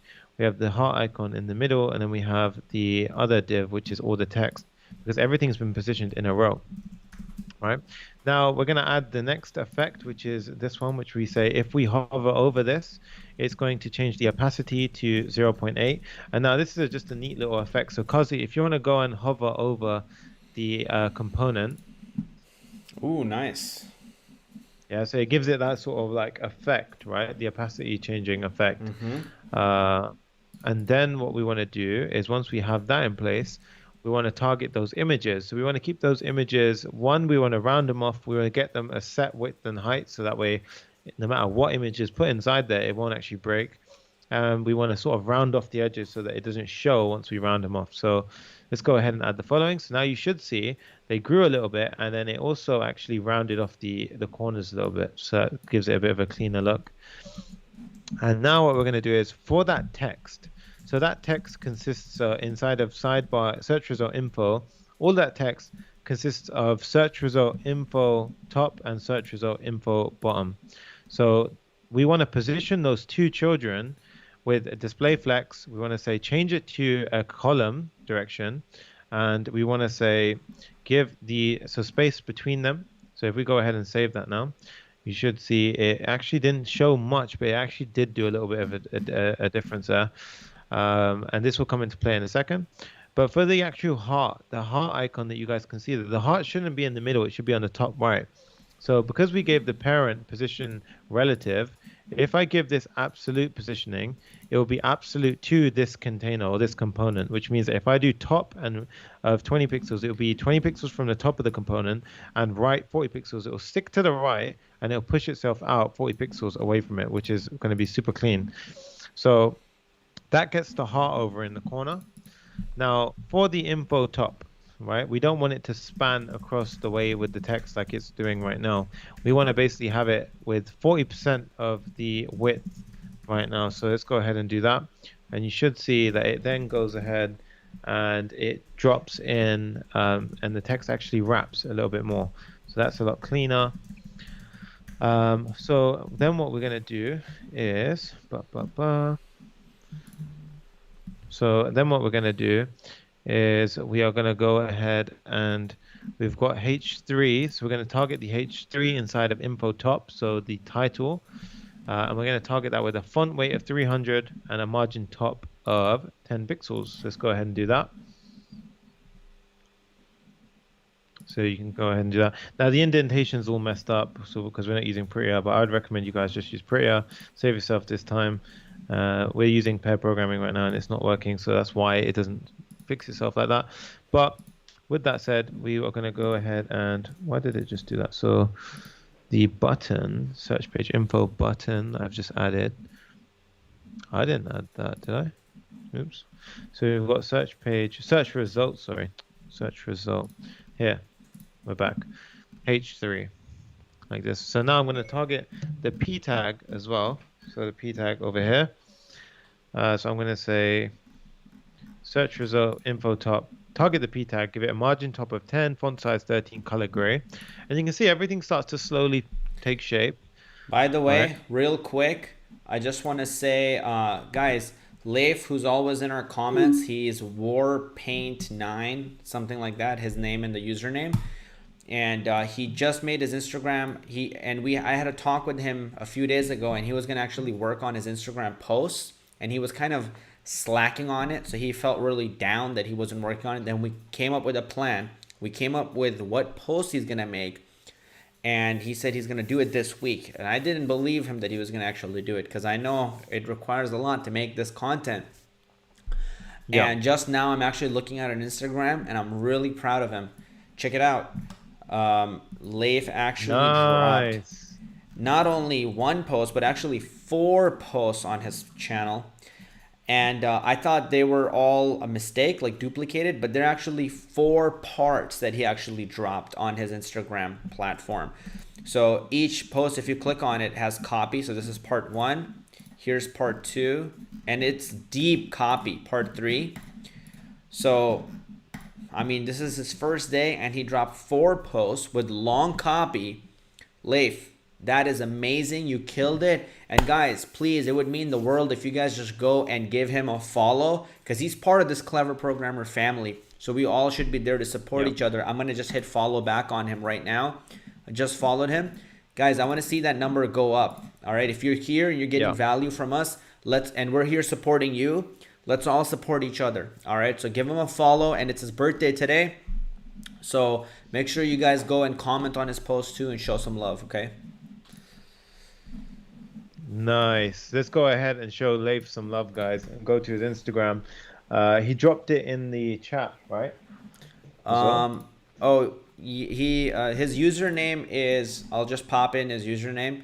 So that's his username, guys. So just go to that, and I'll also drop it in the comments here. Awesome. Nice. And yeah, it's Leif's birthday, so another happy birthday little present right there for him. That'd be awesome. Yep. He goes, the greatest ever, just goes, all right, give us that handle so we can hit it up. And yeah, he goes, best present ever. Nice. There you go. Nice. We want to see the follower count go up. We're up to 25 now. We were at 19. Let's keep that thing going. Awesome. Nice, guys. So now what we're going to do is I need to add in. So you see at the bottom, so with the top half is looking good, right? The top half of the text is looking good, but the bottom where we have the stars, the price, everything looks weird, right? Everything doesn't look right. So we're going to go ahead and target that, and we're going to say info bottom, and we're going to say display flex. So let's go ahead and do that, and you can see everything separates to the side. That's a lot cleaner. Now let's go target that star and change it to a red. So let's go ahead and pop that in right here. So we say search results star, change that to a red, save it. Now you see the star change to red, right? Now to get that in line with the text, all we need to do is do this. We say search, we target the container and make it a display flex, center everything on that axis. And then what we're going to do is for the price, I'm going to target the p tag. I'm going to say text align right for the price. And that will be a lot, so that'll push the total amount to the side. And then the finishing touch for that price bottom part is essentially we're going to just go ahead and do this. We're going to say position absolute, bottom right 20 pixels and right 30 pixels and bottom 20 pixels, and that'll push it to the bottom right. And the reason why it does this, guys, is because we set the parent search result to position relative. If I go ahead and get rid of this, it breaks everything. So this will actually make it all weird, and it will go ahead and change everything. So you see it goes to the bottom of the page. You need to make it position relative at the top, which will prevent that from happening. So with that said, now what I'm going to do is I'm going to go in, and I've already saved you guys a bunch of time, and I've actually gone ahead and wrote out a bunch of props, which I'm going to go ahead and paste in right now into our search page. So let's go ahead and swap this out with some props. Some components with some props inside of it. So let's go ahead and do this, and let's push this forward a little bit like so, and then let's save that. And now I will go through this. So I will scroll through this, guys, and you guys can actually see this, and you guys can copy this out if you would like to. So that's it. I'm just scrolling through that right now. You guys can see that. Awesome. And you guys can pause the video and see the different props that we used at this point. But Kazi, with that said, let's actually go ahead and check out the finished search page. All right, let's do it. So I'm right here. Let's go to, wow, this is actually looking freaking fantastic, bro. Yeah. So we haven't done the routing yet. So we're going to add the routing next. But the actual search page is done, bro, which is super clean. Yeah, this is absolutely incredible. Thank you. I mean, this is an epic freaking build. I was just gonna say, Frank, he dropped. He goes, "Let's make our own Stack Overflow with no haters." I love that. Hey, that would be sick. Damn, this is baller. Wait, did you tell me something actually, Sonny? Yeah, I was going to say now we're going to basically be adding in the routing. So basically, how do we get to the search page from the main page? Nice. So I'm gonna play the air horn because we're done with this part, and now we're gonna get to the get to results page without refreshing. Yeah. All right. Exactly. So let's go back to the home page. Yep. Click Airbnb. That should. Well, Do you want to make the Oh, Airbnb a link? yeah, so that's part of the steps that we're doing now. So to make that Airbnb a link to go back to the home page, what we need to do is we go to our header. So this one right here, header. And all we need to do here, guys, is go ahead and surround this inside of a link tag. So we can do that very simply by doing this. We say link, and this is we get the link tag from React Router. So React Router actually gives us some single page routing functionality. So now if I go to header.js, I import the link tag. So I go here and I say import link from React Router DOM. And then I say, and now we need to give it one sort of attribute, which is to. So where are we linking to? So we just say the home page. So if I save this now if we click on that icon or that logo, we should actually be able to, it should take us to the home page. So let's refresh. Nice. Boom. And with React, guys, we try not to use A tags, link tags, so it does it without refreshing. I'm sure you mentioned it, but I'm just throwing that in there again. I didn't, so that was actually a good thing you mentioned that. So A tags, we don't want to use A tags because that will actually refresh the page. We don't want to do that. We want it to instead do it this way. So now we've got two areas where we can direct the person to a search page. We've got when you click search dates and you click on the button, and we've also got when you click on the explore nearby. And we're going to make it very simple. We just want to have it so when you click the explore nearby or when you click the search dates drop down and that time picker club, so when you click on the search Airbnb button, that will actually throw you over to the search page. So two things where we want navigation. So the first one is where we have the explore nearby. So let's go into banner, and here what we can do is React Router gives us something called the history. Right? It gives us something called history. And what this is essentially we write this piece of code at the top. So we say const history equals use history, and we pull use history. This is a hook provided by React Router. To be clear, the search page is done, right? We're just working on the functionality to go to it, but it's done. Yep, exactly. Yep. So at this point, we've got the history here. And now what we're going to do is this history is essentially, imagine your browser keeps track, right? It keeps a history or like a record of the pages that you're at. So if you push something into the history, it's essentially redirecting you to that page, right? So in this case, what we can say is, I want it to say that when we click on the explore nearby button, so on click, I want to say, we're going to fire off an arrow function, which is going to say, okay, history, let's push something into the history and let's push in the / search page. So literally just like that, programmatically, we can actually use React Router. So we can actually say at this point, if we click on explore nearby, so let's wait until this loads up. So we might need to hit the refresh. There we go. So we might need to refresh, Kazi. Nice. So now if you click on explore nearby, boom, we get that. And if we click on the Airbnb logo, look at that, guys. Like it's super fast. All right, so super fast functionality there. No refresh. This is the insane thing about React Router. It does it without the refresh. It does it very fast. Now, we want to add this also in. So if we go back to the home screen, we click on search dates. And you see that button at the bottom where it says search Airbnb. Yeah. We also want to attach it to that one. So we're going to go inside of the search.js, and here we have the search Airbnb button. So I need to go ahead and do the same thing. I need to pull in the history, and then I need to go to the top, and I need to import use history from React Router DOM. And then down here, what I'm going to say is I'm going to say on click. So when we click that, I want to shoot off an arrow function which says history.push. So history.push. Push, and I'm going to push in the search page like that. Right. So if we save this now, we should be able to see that the same thing happens now once this finally refreshes and it reloads the app. What we should be able to see now is that when we click the search dates button, so let's go ahead and refresh localhost. Yep. And now if we click the search dates button, let's click here. Boom. And then nice. Boom. Ooh, there we go, guys. That is slick. So now we get page viewing.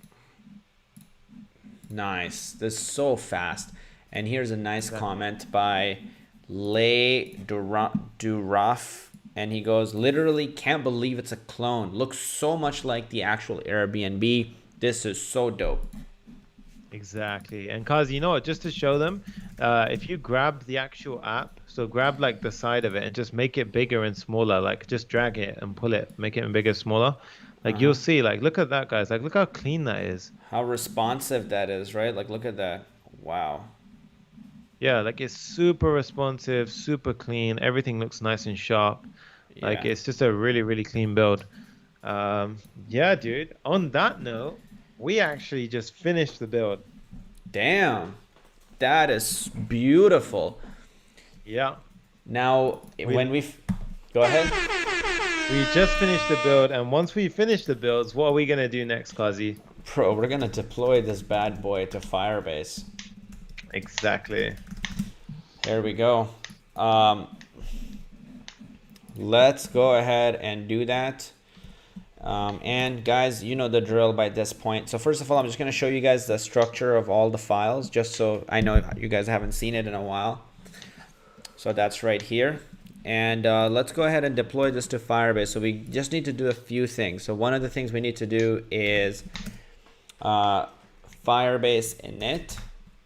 Yep, and you may have to log in if you haven't already logged in, guys. You have to install Firebase if you haven't already, so do that. So Firebase tools, then log in as well. I'm just gonna show it anyway. So you got to use sudo npm install global Firebase tools like that, and then you got to do Firebase login. Okay, once you've done all those things, you're now ready to do Firebase init, and in here, what we're going to do is we're going to choose hosting. That's what we're looking for. Then we're going to say use an existing project. And for existing project, this is our Airbnb clone. So we're going to click that. And here, instead of saying public, we're going to say build. Now on the left-hand side, I'll also show you guys the structure a little bit. So let's go here and make sure. So let me close out of source. And now let's go ahead and hit Y. So it's a single page application. All right, now we got this build folder right here. And we're gonna run the command npm run build. And now what you're gonna see, then it's gonna build an optimized version and it's gonna put it in this build folder here. And it's gonna remove things like hot reloading, etc. to make sure your app is extremely fast once deployed. And once that is done, you guys, we're ready to pretty much deploy it. And you guys are then going to be able to check out the app, use it yourself. And I think it's going to be awesome. Exactly. This is exciting stuff, guys. Dude, I am pumped. And right after this video is done, Sunny, and once we're done with the whole thing, let's go ahead and also host it on GitHub and then drop the link in the description so everybody can see it. Okay, dope. Olongo Francis just dropped a awesome $5 Canadian donation. Hey. And he goes, because it's so fast, does it mean all the data is preloaded? If not, why don't any of these official websites actually have this speed? So there's a few reasons why. One is because we actually used some very cutting edge stuff to do this. Like we used functional components, everything streamlined. It's built in a very nice optimal way. So that's the first thing. Two, websites production websites actually pull the information from servers. So there is a delay to account for, and most likely they haven't optimized everything. So sometimes that's a lot of the reason why. But yeah, so a lot of this, it wasn't preloaded data. All the images are pulled in. But React uses some clever things like caching to make sure that it doesn't re-download those images. Yeah. We're about to deploy the damn thing. Are you guys ready? Hey. Let's do it. If you are ready, wait. If you are ready, pull out your phones right now, shoot a story and tag me and Kazi over here. Tag me and Kazi if you're watching, and let us know right now. And go ahead and check out the website once we do this. Right here, guys. Right here. So guys, we're gonna be deploying this in 5, 4, 3, 2, 1, and hold on. That 1 second is gonna be a little longer than I expected because I just hit deploy. Hold on. It's almost done. And let's go. This app is up and running, you guys. Hey. I'm going to hit open on it and let's see if it's up and running like we expected. If it is, we're going to send you guys to it. If it isn't, that's going to be embarrassing, but it's all good. Hey, let's go. Here is the app. I just dropped the link in the chat below, so go ahead and check that out. But guys, check it out. It is responsive. It is beautiful. It has that nice slick shrink and grow that we were looking for. And nice. we can search dates. Go ahead, Sonny. Yeah. If you guys like it, all we ask is smash the thumbs up button once you've actually gone ahead and played with the app. Yeah. Go ahead and smash the like button. And guys, keep in mind, this is mostly a front end build. All right. If we were to build the full back end and database and everything, that would take bajillion hours. All right. So those are the things that we can go deep into our course profit with JavaScript. It's just sometimes hard to do those builds on YouTube because they're going to be 12-hour long builds and most people don't have the time or the energy for that. So go play with it, see how fast and instant it is. It has the router. So just to kind of rehash everything that we talked about, all the logos and everything that's done is using Material UI, right? How we're able to switch to the search page and come back, we're using React Router. We have the React date picker. We have the React date picker. Yep. So that was awesome to use. We also have a lot of Flexbox being used in this build.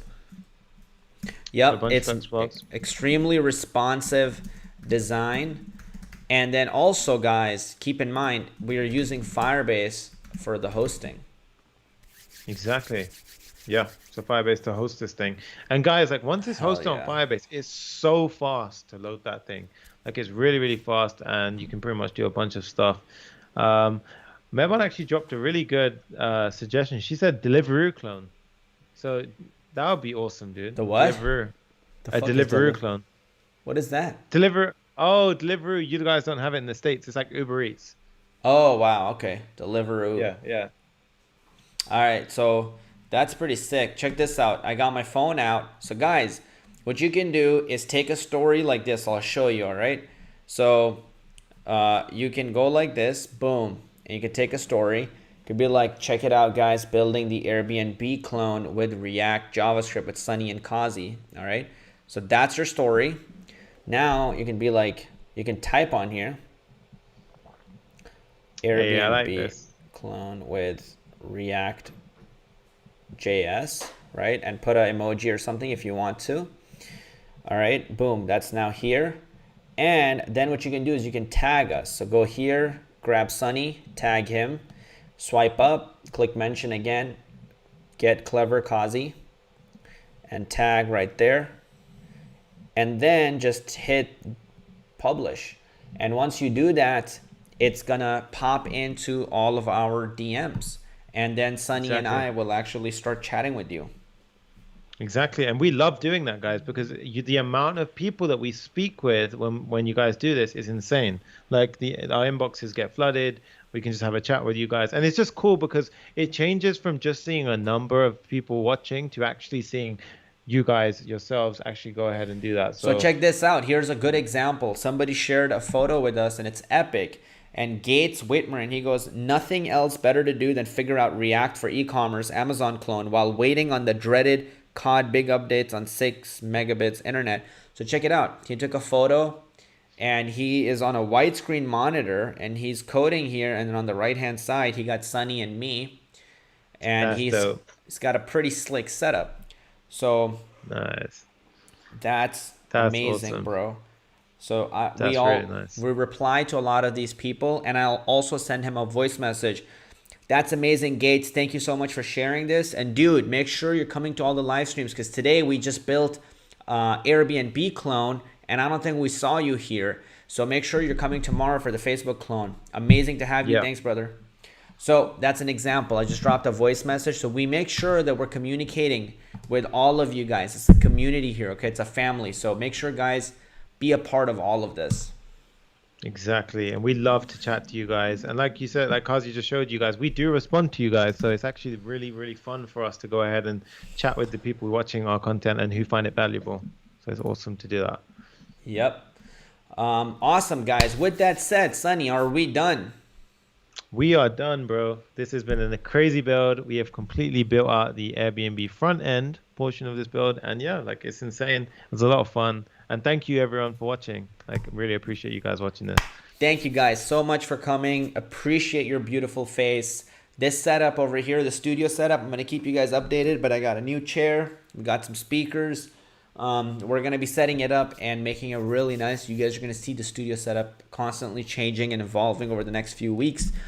As always, love you guys so much. Thank you for the over $200 donations. We got over 20,000 views, and because of you guys, we're the fastest growing coding channel. Tomorrow, we are going to be building the Facebook clone. Make sure you show up at 10:15 a.m. Pacific Los Angeles time. It's going to be awesome. You're going to regret it if you don't show up. Tell your friends. Get everybody here. Leif, happy birthday. And let's see where Leif is at right now. Leif is at 37 followers. So thank you guys for going and giving him a follow, because he was at 19 when he started. So appreciate you guys. He just made another post on Instagram. Damn. He's hauling ass. Actually, I did say we're going to take a few questions at the end. So is that cool if we can take a few questions, Sunny? Let's do it, bro. So we got one question. I didn't store the name of the person. Actually, SG707. And they said, hey, maybe I can just make it full screen and pop it up on the screen here. So it said, how do you troubleshoot unnecessary rendering? Many times in React, I find many components re-render due to like passing either inline generated function or object configuration like styles. Right. So my first bit of advice is switch to a functional component. So when you have a class-based component, a lot of the stuff when it comes down to what's re-rendering, what's not re-rendering, can get confusing. It can get very confusing as to what's actually happening. So by switching to a functional component and using the useEffect hook instead of using the lifecycle methods, it will allow you to control that re-rendering a lot easier. User effects are a lot more sort of, you can see what's going on. It's very clear as to what's happening. And yeah, we actually do a lot of this inside of PWJ. So we do cover this sort of stuff in the coaching calls. So that's a really, really good question. But I would definitely, as a first step, switch to a functional component. Yep. So do that. Mohammed says, hey, shout out to the best developers in the world. I've watched almost all your builds. You make masterpieces.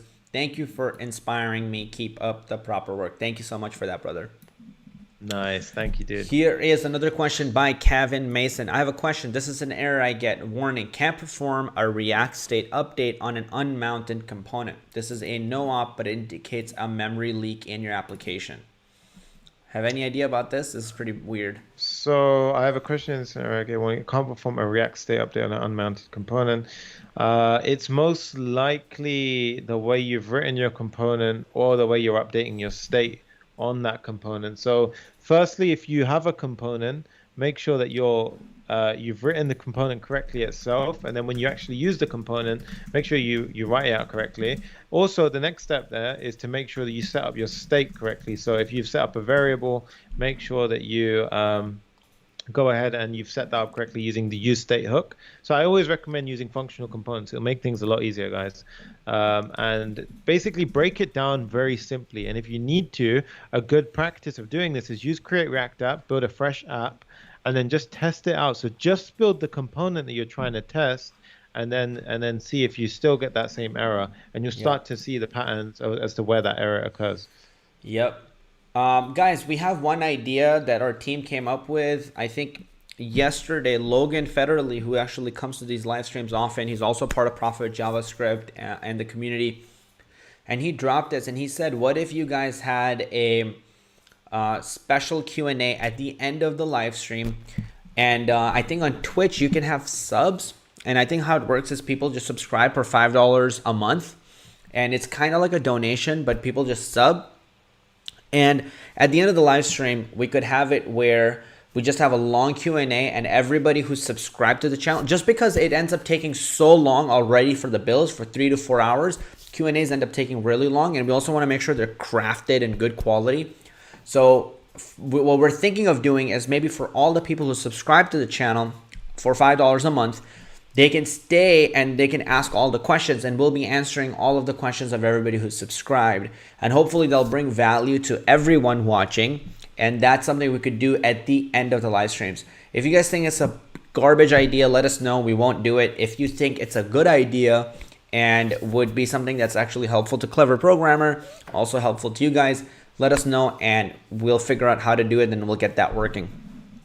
Yeah, that would be awesome, actually. Yeah, do something like that. Yeah, because then we can actually just stay and answer most people's questions, all that stuff. So yeah, here's another question by Hajera, and she asks, do we need more padding in header right? So for example, I'll show you what she's talking about. So when it's in responsive mode, it gets a little crunched up, and that's why I think she was asking that question.